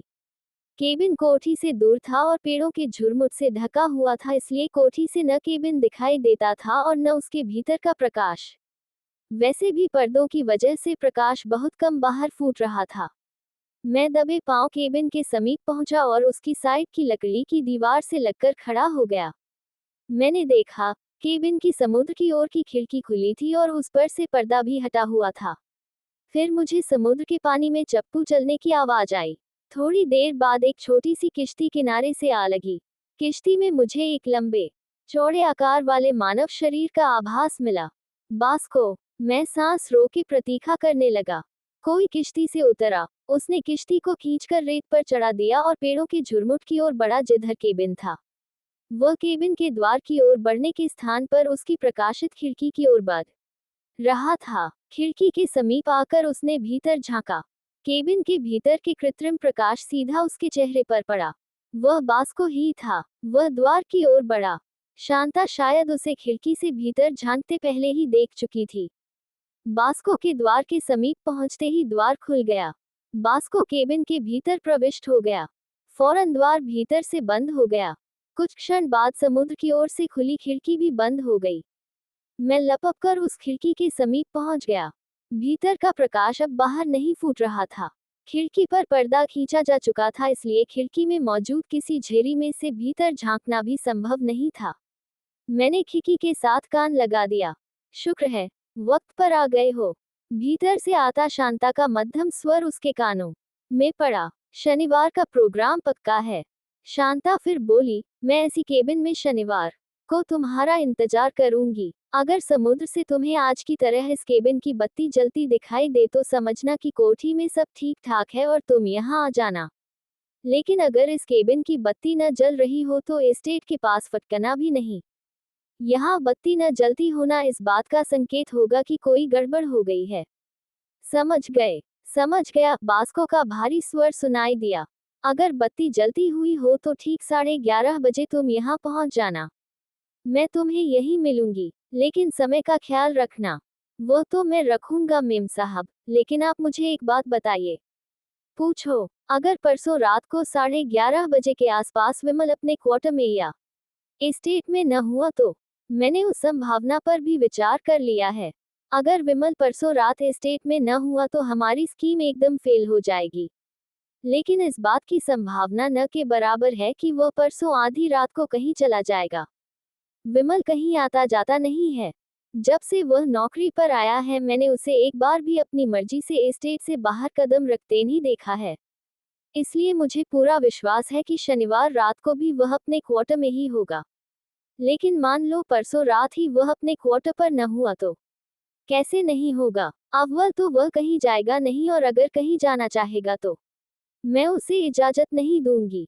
मैं कोई काम का बहाना बना दूंगी। लेकिन अगर वह फिर भी चला गया तो फिर हमें अपनी स्कीम छोड़नी पड़ेगी। इस बार शांता के स्वर में झुंझलाहट का पुट था। तुम बात का बतंगड़ मत बनाओ, मिस्टर। मुझे मालूम है विमल कहीं नहीं जाएगा। वह कभी कहीं नहीं जाता। All right, all right. और हाथों में दस्ताने पहनना मत भूलना। और इस बात की पूरी कोशिश करना कि माधुरी चीखने चिल्लाने न पाए। हालांकि इस बात से कोई फर्क नहीं पड़ता, क्योंकि उसकी चीख सुनने के लिए कोई मौजूद नहीं होगा। सर गोकुलदास के सुनने या न सुनने से कोई फर्क नहीं पड़ता और माधुरी अगर गला फाड़कर भी चिल्लाएगी तो उसकी आवाज विमल के क्वार्टर तक नहीं पहुंचेगी, लेकिन फिर भी तुम्हें सावधानी बरतनी पड़ेगी। हमें अनहोनी के लिए तैयार रहना चाहिए। शायद कोई भूला भटका आदमी समुद्र की ओर आ जाए और वही माधुरी की चीख सुन ले। मैं ख्याल रखूंगा। माधुरी जरा सी तो लड़की है। उसको बस में करना मेरे लिए क्या मुश्किल होगा। ठीक है, अब जाओ। परसों रात को ठीक 11:30 बजे यहाँ पहुँच जाना। बशर्ते कि इस केबिन की बत्ती जलती हो। करेक्ट। शाबाश। केबिन से आवाजें आनी बंद हो गई। अब जाओ यहाँ से। कुछ क्षण बाद शांता का उतावला स्वर सुनाई दिया। जाता हूँ, बास्को का स्वर सुनाई दिया। आज एक बात मैं घर से ही सोचकर आया था, उस पर अमल कर लूं फिर जाता हूँ। क्या? यह? छोड़ो, छोड़ो, बदमाश। शांता का छटपटाता हुआ स्वर सुनाई दिया। यह क्या बेहूदगी है? साथ ही कमरे से कोई भारी चीज उठने की आवाज आई। ये बेहूदगी नहीं है, मेम साहब। बास्को का भारी स्वर सुनाई दिया। यह मेरी दिली इच्छा है। अगर आप ये चाहती हैं कि परसों रात को 11:30 बजे बास्को यहाँ आपकी सेवा में हाजिर न हो तो छोड़ देता हूँ। तुम मुझे ब्लैकमेल कर रहे हो। मेरी सेवाओं के बदले में जो कुछ आप मुझे दे रही हैं मैं उससे ज्यादा हासिल करने की सोच रहा हूँ। अगर आपको मेरी हरकत बहुत ऐतराज के काबिल लग रही है तो ये लीजिए, छोड़ दिया आपको। अब आप परसों का कोई और इंतजाम कर लीजिएगा। मुझे आपका काम नहीं करना। मुझे आपका रुपया नहीं कमाना। और जो रुपया तुम मुझसे पहले ही ले चुके हो। कौन सा रुपया? कैसा रुपया? कब दिया था? बास्को का उपहासपूर्ण स्वर सुनाई दिया। कमरे में चुप्पी छा गई। मैं कहती हूँ, बास्को, इन बातों के लिए बाद में भी बहुत मौके आएंगे। बाद में तो आप मुझे पहचानेंगी भी नहीं। बाद में तो आप मुझे पास भी नहीं फटकने देंगी। और बाद में तो मैं ही आपके पास फटकना पसंद नहीं करूंगा। थोड़ी देर चुप्पी रही। फिर बास्को का स्वर सुनाई दिया। थैंक यू, मेम साहब, थैंक यू वेरी मच। मुझे पूरा विश्वास था कि आप मेरी छोटी सी इच्छा टालेंगी नहीं, खासतौर पर जबकि आपका सेवक जल्दी ही आपको लाखों की जायदाद की मलिका बनाने में आपकी मदद करने वाला हो। मैं कान खिड़की के साथ चिपकाए बाहर खड़ा रहा। दरअसल मेम साहब, मैंने आज तक कभी कोई मक्खन और मुरब्बों से पला हुआ जिस्म नहीं देखा। मैं ठहरा पैदाइशी झोपड़पट्टी में रहने वाला आदमी। मेरे जैसे आदमी को आप जैसी ऊंचे घरों की खूबसूरत कपड़ों में लिपटी औरतें दिखाई दे जाती हैं। यही मेरी बड़ी तकदीर रही है। जो कुछ मैं अब देख रहा हूँ और कर रहा हूँ इसका मुझे ख्वाब तक नहीं आया कभी। जैसे तुमने जिंदगी में कोई औरत नहीं देखी। शांता का नफरत भरा स्वर सुनाई दिया। देखी है, लेकिन मैंने रोड़ी कूटने वाली, मछली बेचने वाली, मिलों में काम करने वाली, भीख मांगने वाली और पेशा करने वाली औरतें ही देखी हैं जिनके ढले हुए काले खुरदरे शरीरों पर हाथ फेरने में उतना ही मजा आता है जितना कि किसी बरगद के पेड़ के तने पर हाथ फेरने में आता है। मेम साहब, जैसा कि पहले भी कह चुका हूँ, मक्खन और मुरब्बों पर पले जिस्म का स्पर्श करने का सौभाग्य मुझे पहली बार प्राप्त हो रहा है। अब बकवास बंद करो। Okay, madam. केबिन से आवाज आनी बंद हो गई लेकिन खटपट शुरू हो गई। मैं केबिन के पास से हट गया और एक पेड़ के पीछे छुपकर खड़ा हो गया। शांता केबिन में बास्को नाम के वहशी को कत्ल की कीमत चुकाती रही। लगभग 10 मिनट बाद दरवाजा खुला। बास्को केबिन से बाहर निकला और मैली कुचली कमीज के बटन बंद करता हुआ समुद्र की ओर बढ़ गया। बास्को के विदा होने के 2 मिनट बाद केबिन की बत्ती बुझ गई। शांता केबिन से बाहर निकली। उसने केबिन का द्वार बंद करके ताला लगाया और कोठी की ओर बढ़ी। उसके बाल बिखरे हुए थे, कपड़े अस्त व्यस्त थे और कदम लड़खड़ा रहे थे। शांता मेरी दृष्टि से ओझल हो गई, लेकिन उसके बाद भी पूरे 5 मिनट तक मैं पेड़ के पीछे छुपा खड़ा रहा। बास्को अपनी किश्ती पर रवाना हो चुका था। मैं पेड़ के पीछे से निकला और केबिन के द्वार के पास पहुंचा। मैंने जेब से रुमाल निकालकर अपने दाएं हाथ पर लपेट लिया और फिर रुमाल से ढके हाथ से द्वार पर लगे ताले को टटोल कर देखा। ताला मामूली था। मैंने अपनी जेब से चाबियों का गुच्छा निकाला। उस गुच्छे में कारों की, चारों गैरेजों की और मेरे क्वार्टर की भिन्न भिन्न आकार और प्रकार की चाबियां थीं। मैं बारी बारी से चाबियां उस ताले में ट्राई करने लगा। तीसरी ही चाबी से ताला खुल गया। मैं दरवाजा खोलकर भीतर घुस गया। दरवाजा मैंने भीतर से बंद कर लिया और उस पर पर्दा सरका दिया। खिड़कियों पर पर्दे पहले ही पड़े हुए थे और वह मैं पहले ही बाहर से देख चुका था कि वैसी स्थिति में भीतर का प्रकाश बाहर नहीं फूटता था। मैंने टटोल टटोल कर बिजली का स्विच तलाश किया और उसे ऑन कर दिया। मेरी खोजपूर्ण निगाहें केबिन में फिरने लगी। कोने में एक मेज पर टेबल लैंप के नीचे एक वीनस की प्रतिमा पड़ी थी। मैं मेज के समीप पहुंचा। रुमाल में लिपटे हाथों से मैंने उस प्रतिमा को उठा लिया। वह लगभग 1.5 फुट ऊंची ठोस संगमरमर की प्रतिमा थी। कुछ क्षण मैं उस प्रतिमा को अपने हाथ में तोलता रहा, फिर मैंने संतुष्टिपूर्ण ढंग से सिर हिलाते हुए प्रतिमा को यथास्थान रख दिया। मैंने केबिन की बत्ती बुझाए, बाहर निकलकर द्वार बंद किया, द्वार को पूर्ववत ताला लगाया और दबे पांव अपने क्वार्टर की ओर बढ़ चला। अगले दिन डॉक्टर कश्यप ने फिर सर गोकुलदास का मुआयना किया और घोषणा की कि अब साहब एकदम ठीक थे। उनकी नब्ज और हृदय की गति व्यवस्थित हो गई थी और वे अपनी पहले जैसी स्थिति में पहुंच चुके थे। उसके कथनानुसार पिछले दिनों में उनकी जान को जो नया खतरा पैदा हो गया था, वह टल गया था। मैं जानता था कि सर गोकुलदास एकाएक केवल ऊपरी तौर पर ही ठीक लगने लगे थे। उनके दिल की धड़कन वगैरह केवल काफी समय गुजर जाने की वजह से और सावधानीपूर्ण इलाज की वजह से सुधर गई थी, लेकिन भीतर से वे अवश्य अपनी बेटी की संभावित हत्या के भय से घुले जा रहे थे। दोपहर के भोजन के बाद मैंने सर गोकुलदास को व्हीलचेयर से बिस्तर पर ट्रांसफर कर दिया और फिर मैं माथा के पास पहुंचा। मैंने बड़े विनीत शब्दों में उससे 50 रुपये एडवांस मांगे, जो मुझे फौरन मिल गए। मुझे माथा से यही आशा भी थी। मैंने माथा को सूचित कर दिया कि मैं 1 घंटे के लिए बाहर जा रहा हूँ। माथा ने स्वीकृति सूचक ढंग से सिर हिला दिया। बाजार से मैंने अपने लिए एक दस्तानों का जोड़ा खरीदा, 4 गिरह बिन्नी की, मजबूत जीन का कपड़ा खरीदा और सुई और धागा खरीदा। उसके अतिरिक्त एक रेडीमेड कमीज खरीदी ताकि माथा को मेरा 50 रुपये मांगना और बाजार जाना न्यायोचित लगता। गई। मैं वापस लौटा। शांता मुझे एस्टेट के मुख्य द्वार और कोठी के पेड़ों से ढके अर्धवृत्ताकार रास्ते में मिल। कहाँ गए थे? उसने संदिग्ध स्वर में पूछा। बाजार, मैं सहज भाव से बोला। क्यों? एक कमीज खरीद कर लाया हूँ। मैं उसे कमीज दिखाता हुआ बोला। कहीं जाओ तो बताकर जाया करो। मैं माथा को बता गया था। मुझे बताकर जाया करो। बहुत अच्छा, जी। मन ही मन में सोच रहा था कि आज के बाद क्या मैं तुम्हारी भूत को अपने बारे में बताने आया करूंगा। और क्या लाए हो? वह नम्र स्वर से बोली। कुछ नहीं, जीन का कपड़ा, सुई धागा और दस्ताने मेरी जेब में थे। कभी कोई रुपये पैसे की जरूरत पड़े तो मुझे बताना। जरूर बताऊंगा, जी। और सुनो, एकाएक उसका स्वर बड़ा धीमा हो गया। फरमाइए। शांता ने एक बार अपने दाएं बाएं देखा और फिर पूर्ववत धीमे स्वर में बोली, आज रात को 11:30 बजे अपने क्वार्टर में मेरा इंतजार करना। क्यों? वहीं आकर बताऊंगी। शांता अपने धीमे स्वर को रहस्य का पुट देती हुई बोली। बात तुम्हारे ही फायदे की है। एक अच्छी बात है। और बत्ती जली मत रखना। अच्छा, जी। एन मौके पर कहीं चले मत जाना। नहीं जाऊंगा। मैंने कहाँ जाना है? फिर भी कहीं जाओ तो बताकर जाना। अच्छा, जी। शांता एक क्षण चुप रही, फिर बोली, मेरी गाड़ी निकाल लाओ, मैंने शहर जाना है। अभी लाता हूँ, मैं बोला और गराज की ओर चल दिया। मैंने गराज से आस्टन निकाली और उसे ले जाकर ड्राइववे में शांता की बगल में खड़ा कर दिया। मैं कार से बाहर निकल आया। शांता ड्राइविंग सीट पर आ बैठी और कार को ड्राइव करती हुई बाहर की ओर चल दी। मैं वापस कोठी में पहुंचा। उस समय 3 बजने को थे। ये वह समय था जब अधिकतर नौकर चाकर कहीं न कहीं पड़े ऊँघ रहे होते थे और इसलिए कोठी में आवाज नहीं के बराबर रह जाती थी। मैं चुपचाप शांता के कमरे में घुस गया। शांता के पास एक बहुत कीमती सच्चे मोतियों का हार था जो वह कभी कभार ही पहनती थी और जिसको मैंने उसे डिब्बे में बंद करके अपनी ड्रेसिंग टेबल के दराज में रखते देखा था। माथा के कथनानुसार उस हार की कीमत 1 लाख रुपए से अधिक थी और वह हार शादी के बाद शांता को सर गोकुलदास की पहली और आखिरी कीमती भेंट थी।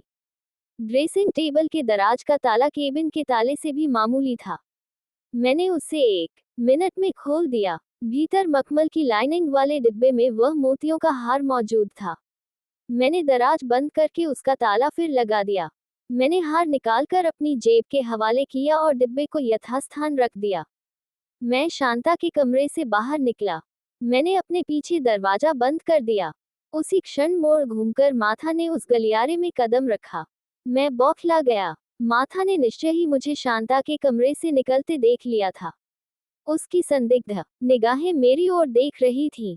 हालांकि मैंने विपरीत दिशा में जाना था लेकिन मैं जानबूझकर गलियारे में उस ओर बढ़ा जिधर माथा खड़ी थी। तब तक मैं स्वयं को काफी हद तक नियंत्रित कर चुका था। तुम तो बाजार गए हुए थे, माथा संदिग्ध स्वर में बोली। बाजार से हो आया हूँ। शांता के पास क्या कर रहे थे? शांता मेम साहब अपने कमरे में कहाँ हैं, मैडम? मैं हंसता हुआ बोला। तो फिर तुम उसके कमरे में क्या कर रहे थे? उनका कुछ सामान रखने आया था। अभी उन्होंने मेरे से कार निकलवाई थी। कल वे कुछ नावल खरीद कर लाई थी जो कार में ही पड़े थे। उन्होंने मुझे कहा कि मैं नावल उनके कमरे में रख आऊं और वे खुद शहर की ओर रवाना हो गई। मैंने कार के पोर्टिको में आने की आवाज नहीं सुनी। मैं कार पोर्टिको में लाया ही नहीं था। शांता मेम साहब गेट पर खड़ी थी।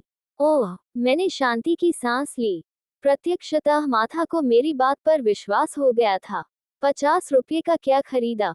एक कमीज लाया हूँ। मैं माथा को कमीज दिखाता हुआ बोला, बाकी रुपये मेरे पास हैं। बाकी रुपये उठपटांग खर्च मत कर देना। पैसा जमा करने की आदत डालो। यस, मैडम, मैं स्कूल जाने वाले बच्चे जैसी आज्ञाकारिता से बोला। मैंने माथा का अभिवादन किया और वहां से यूं खिसका जैसे चोर जेल से छूटकर भागता है। मैं अपने क्वार्टर में पहुंच गया। फिर मैं जीन का कपड़ा और सुई धागा लेकर बैठ गया। लगभग 10 मिनट बाद मैंने जीन के कपड़े की लगभग 2 इंच चौड़ी और 12 इंच फिर में एक थैला लेकर बीच पर पहुंचा और उसमें बीच की रेत भर लाया। लंबी थैली तैयार कर ली। जीन के कपड़े की थैली में मैंने ठूस ठूस कर रेत भरी और फिर उसका मुंह सी दिया। बाकी की रेत में वापस बीच में फेंक आया। जीन के कपड़े की बची कतरने मैंने कूड़ेदान में डाल दी। मैंने रेत की थैली को अपने हाथ में तोला। मैं अपने कार्य से संतुष्ट था। मेरी स्कीम पूर्ण रूपेण तैयार थी। आज रात 11:30 बजे शांता बीच के केबिन में बैठी बास्को का इंतजार कर रही होगी। मैं 11:25 पर केबिन में पहुंचूंगा और केबिन में पड़ी वीनस की संगमरमर की प्रतिमा से शांता की खोपड़ी पर भरपूर प्रहार से उसका काम तमाम कर दूंगा। फिर मैं समुद्र के पास एक पेड़ के पीछे छुप जाऊंगा। 11:30 बजे बास्को आएगा। मैं पीछे रेत की थैली से उसकी गर्दन पर प्रहार करूंगा। बास्को को कोई बाहरी चोट नहीं आएगी। साथ ही वह लंबा चौड़ा मजबूत आदमी है, इसलिए शायद रेत की थैली के प्रहार से मरेगा नहीं, लेकिन वह कितना ही मजबूत क्यों न हो और मैं कितना ही कमजोर क्यों न हो, मुझे पूरा विश्वास था कि वह बेहोश जरूर हो जाएगा। फिर मैं उसके शरीर को घसीटकर समुद्र के उस भाग में ले जाऊंगा जहां पानी में से कुछ चट्टानें निकली हुई हैं। वहां मैं बास्को को पानी में डुबो दूंगा। सांस न आ पाने से उसके प्राण निकल जाएंगे। मैं उसकी लाश को किसी एक चट्टान के समीप डालकर उसके समीप ही उसकी किश्ती उलट दूंगा। मैं उसकी जेब में शांता का कीमती हार डाल दूंगा।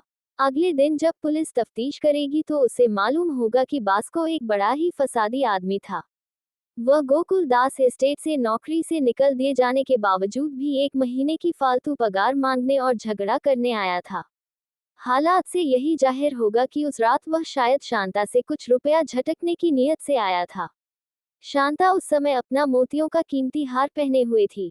बास्को ने वीनस की संगमरमर की मूर्ति उठाकर शांता के सिर पर दे मारी, जिसकी वजह से उसके प्राण निकल गए। बास्को उसकी गर्दन से मोतियों का हार निकालकर वहां से भागा। वह अपनी किश्ती पर सवार हुआ और समुद्र में आगे बढ़ा। दुर्भाग्यवश अंधकार और उसकी जल्दबाजी के कारण किश्ती किसी चट्टान से टकराकर पहले बेहोश हो गया और फिर पानी में दम घुट जाने से मर गया। किस्सा खत्म। शनिवार की शाम को कोठी का सारा स्टाफ दशहरा देखने चला गया। नर्स एलिस भी माधुरी को सर गोकुलदास की दवाइयों वगैरह के बारे में समझाकर वहां से विदा हो गई। अंधकार होने तक कोठी में केवल सर गोकुलदास, माधुरी, शांता और मैं बाकी रह गए थे। रात के 8:30 बजे के करीब मैंने सर गोकुलदास को उनके बिस्तर पर लिटा दिया। उसके बाद माधुरी ने मेरी छुट्टी कर दी और वह स्वयं सर गोकुलदास को एक उपन्यास पढ़कर सुनाने लगी। मैं अपने क्वार्टर में आ गया। 10 बजे के करीब कोठी की सारी बत्तियां बुझ गईं। मैं अपने क्वार्टर में बिस्तर पर लेटा एक पत्रिका पढ़ने लगा। मैंने अपने पलंग को खिड़की के पास इस स्थिति में सरका लिया था कि देखने वाले को बाहर से ही मालूम हो जाता कि मैं अपने क्वार्टर में मौजूद था। मैं नाम को पत्रिका पढ़ रहा था लेकिन वास्तव में मैं बाहर की राहदारी की ओर देख रहा था। लगभग आधे घंटे बाद मुझे अपने क्वार्टर से थोड़ी दूर पेड़ों के पास एक स्त्री की आकृति का आभास मिला। कुछ देर वह आकृति वहां खड़ी रही और फिर वापस कोठी की ओर बढ़ गई। मैं उसे चाल से ही पहचान गया था। वह निश्चय ही शांता थी जो वह चेक करने आई थी कि मैं अपने क्वार्टर पर मौजूद था या नहीं। मैंने उसी की सहूलियत के लिए अपने पलंग को अपनी वर्तमान स्थिति में सरकाया था ताकि शांता को दूर से ही मालूम हो जाता कि मैं क्वार्टर में मौजूद था। मैंने पत्रिका फेंक दी और प्रतीक्षा करने लगा। दूर कहीं घड़ियाल पर 11 चोटें पड़ी तो मैं अपने क्वार्टर की बत्ती बुझाकर बाहर निकल आया। मैं दबे पांव बीच पर स्थित केबिन की ओर बढ़ा। केबिन में अभी अंधकार था। मैं केबिन के पिछवाड़े के एक पेड़ के पीछे छुपकर खड़ा हो गया। मैं तैयार था। मैंने हाथों में दस्ताने पहने हुए थे। मेरी पतलून की बाईं जेब में शांता का मोतियों का हार था और दाईं जेब में रेत से भरी लंबी थैली थी। मैं प्रतीक्षा करने लगा। मेरे पास घड़ी नहीं थी। मैं केवल समय का अनुमान लगाकर ही काम चला रहा था। लगभग 10 मिनट बाद मुझे शांता केबिन की ओर बढ़ती दिखाई दी। मैं सतर्क हो गया और सांस रोके पेड़ के पीछे खड़ा रहा। शांता केबिन के मुख्य द्वार पर पहुंची। उसने केबिन का ताला खोला और दरवाजा ठेलकर भीतर प्रविष्ट हो गई।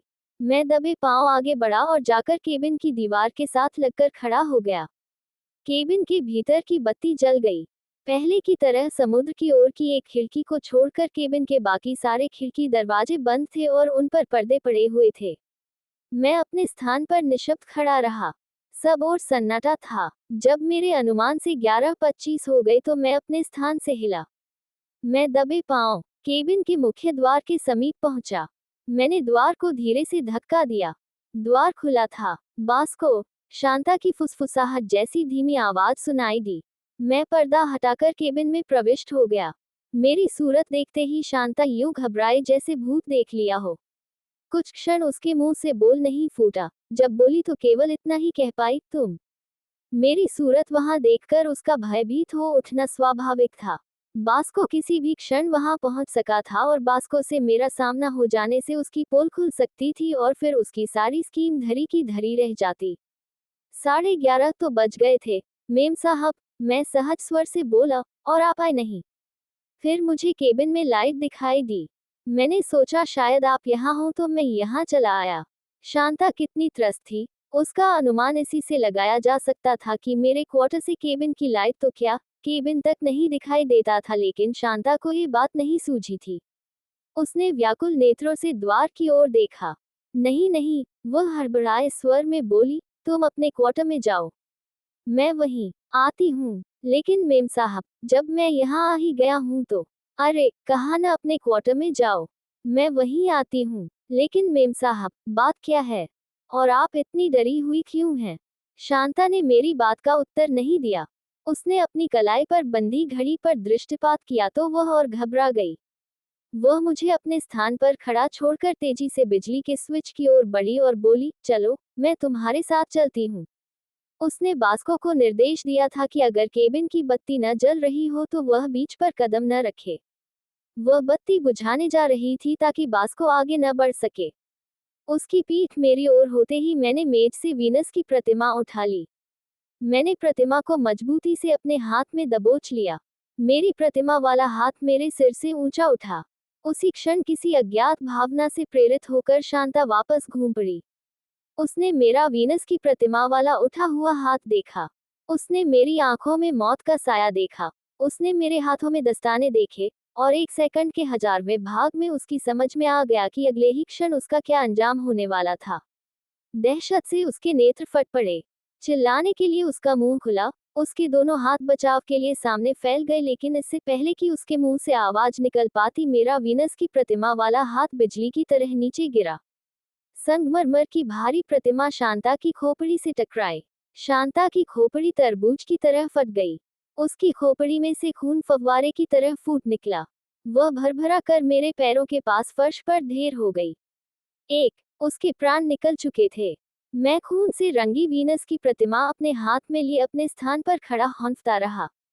फिर मेरी निगाह अपने आप ही खुली खिड़की से बाहर की ओर उठ गई। दूर समुद्र की छाती पर मुझे किश्ती का आकार दिखाई दिया। बास्को आ रहा था। मैंने वीनस की प्रतिमा को शांता की लाश के समीप फेंक दिया और तेजी से केबिन से बाहर निकल आया। मैंने केबिन का द्वार भिड़का दिया और समुद्र की ओर बढ़ा। मेरा दायां हाथ अपने आप मेरी जेब में सरक गया था और मेरी उंगलियां मजबूती से रेत की थैली के गिर्द लिपट गई थीं। बास्को की किश्ती अभी किनारे से दूर थी। मैं पेड़ों के बीच से गुजरता हुआ आगे बढ़ा।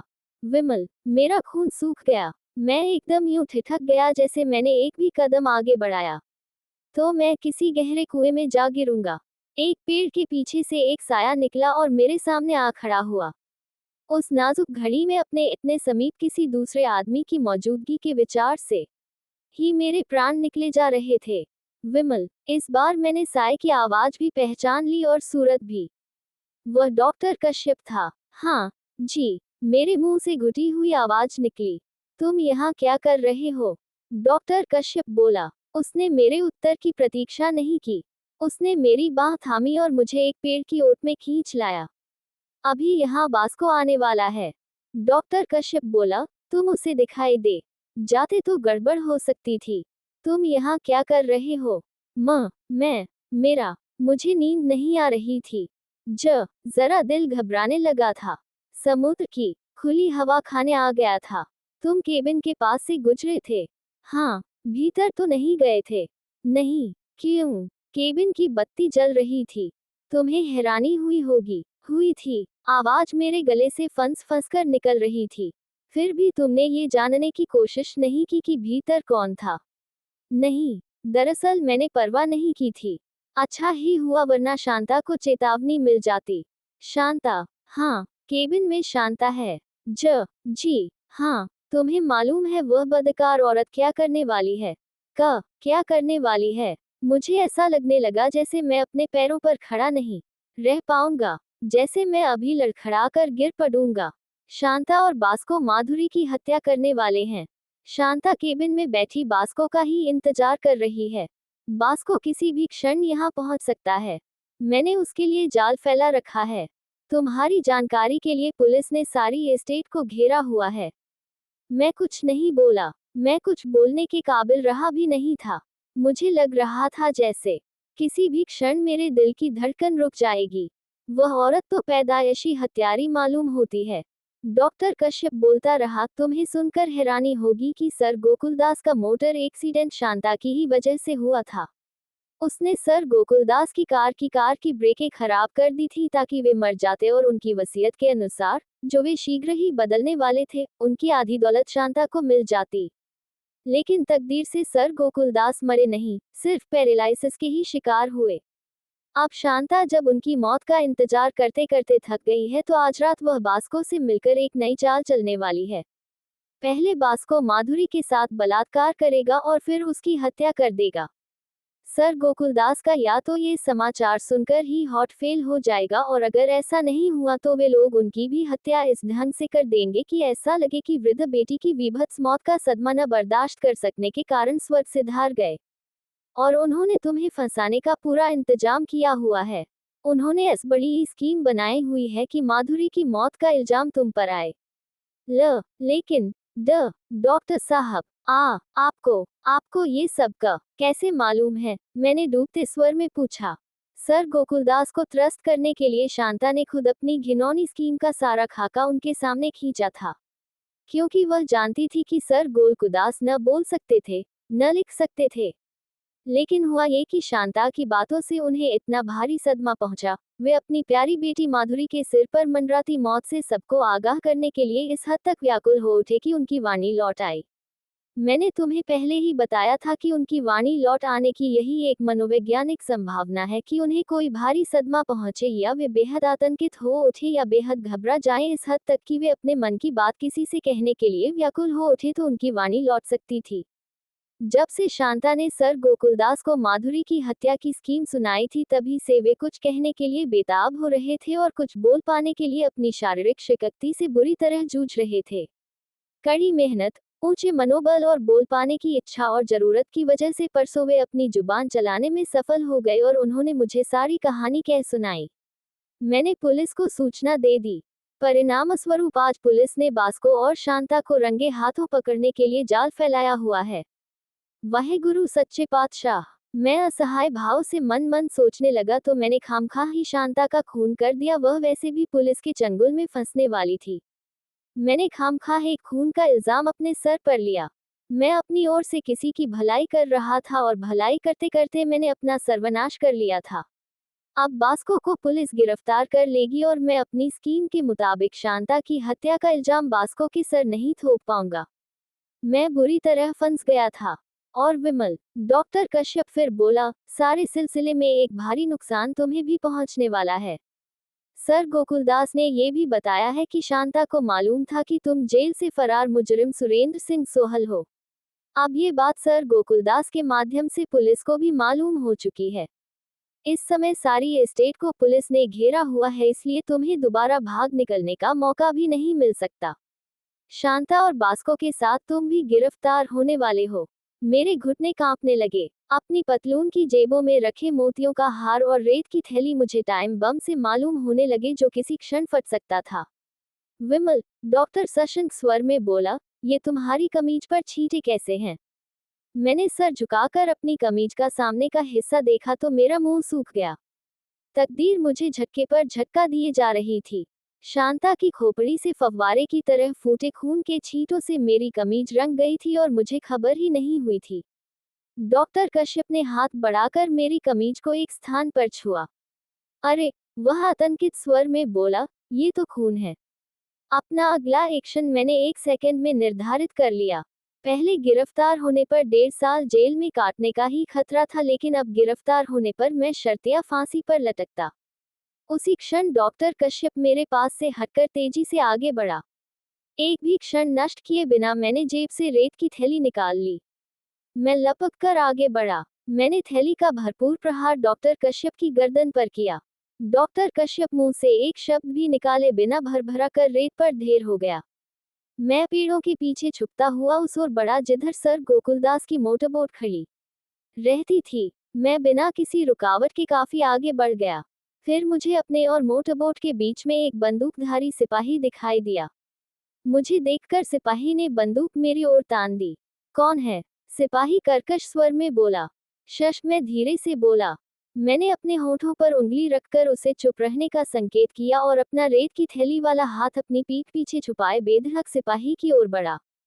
मेरे एक्शन का सिपाही पर प्रत्याशित प्रभाव पड़ा। उसने बंदूक थोड़ी नीचे झुका ली, लेकिन वह एकदम असावधान नहीं हुआ।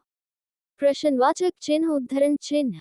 मैं डॉक्टर कश्यप हूँ। मैं उसके समीप आकर बोला, इंस्पेक्टर साहब कहाँ हैं? वे दूसरी ओर हैं। क्या बात है? सिपाही नम्र स्वर में बोला। डॉक्टर कश्यप के नाम का उस पर प्रत्याशित प्रभाव पड़ा था। प्रत्यक्ष था कि उसने डॉक्टर कश्यप को देखा नहीं था, लेकिन नाम जरूर सुना था। विमल भागने की कोशिश कर रहा है। मैं बोला, मैंने उसे रोकने की कोशिश की थी लेकिन मैं सफल नहीं हो सका। वह मुझे घायल करके भाग गया है। मैं चाहता हूं कि तुम अपने आदमियों को सावधान कर दो। और साथ ही मैंने उसका ध्यान अपनी खून से रंगी कमीज की ओर आकर्षित किया। अरे, आप तो काफी घायल हो गए मालूम होते हैं। घबराओ नहीं, खून ही ज्यादा निकला है, चोट ज्यादा नहीं लगी है। मैं चाहता हूं कि अपने आदमियों को विमल के बारे में सावधान कर दो। आप चिंता मत कीजिए, डॉक्टर साहब, सिपाही विश्वासपूर्ण स्वर में बोला। हमारे घेरे से निकलकर कोई नहीं भाग सकता। वेरी गुड, मैं संतोष दर्शाता हुआ बोला, जब तक इंस्पेक्टर साहब इधर नहीं आते, मैं तुम्हारे पास ठहर जाऊं। जरूर ठहर जाए, लेकिन जरा एक और हटकर खड़े होइए। थैंक यू, मैं बोला और उससे 2 कदम पीछे जाकर खड़ा हो गया। सिपाही फिर अपने पहरे पर मुस्तैद हो गया। उसका ध्यान मेरी ओर से हटते ही मैंने अपना रेत की थैली वाला हाथ उसकी गर्दन का निशाना बनाकर घुमा दिया। रेत की थैली उनकी कनपटी से टकराई। बंदूक उसके हाथ से निकल गई, उसके घुटने मुड़ गए और वह निःशब्द रेत पर ढेर हो गया। मैं तेजी से मोटरबोट की ओर लपका। मैं मोटरबोट में सवार हो गया। मोटरबोट की चाबी हमेशा ही मेरे पास रहती थी। मैंने उसे पाए से खोल दिया। फिर मैंने इंजन स्टार्ट किया और उसे अंधेरे में अथाह समुद्र की छाती पर दौड़ा दिया। सारी मुंबई जानती थी कि गोकुलदास की मोटरबोट से तेज मोटरबोट सारी मुंबई में किसी के पास नहीं थी, पुलिस या कस्टम वालों के पास भी नहीं। जब तक पुलिस को मेरा ध्यान आया तब तक मैं समुद्र में बहुत दूर निकल गया था। समाप्त। दोस्तों, आशा करते हैं कि आपको हमारी यह कहानी पसंद आई होगी। अगर आपने इस सफर का आनंद लिया हो, तो हमारे चैनल ख्याली दुनिया को लाइक करें, अपने दोस्तों के साथ शेयर करें, कमेंट में अपनी राय दें और हमारे चैनल को सब्सक्राइब करना न भूलें। मिलते हैं अगली कहानी के साथ, तब तक के लिए अपने ख्यालों में डूबे रहें। धन्यवाद।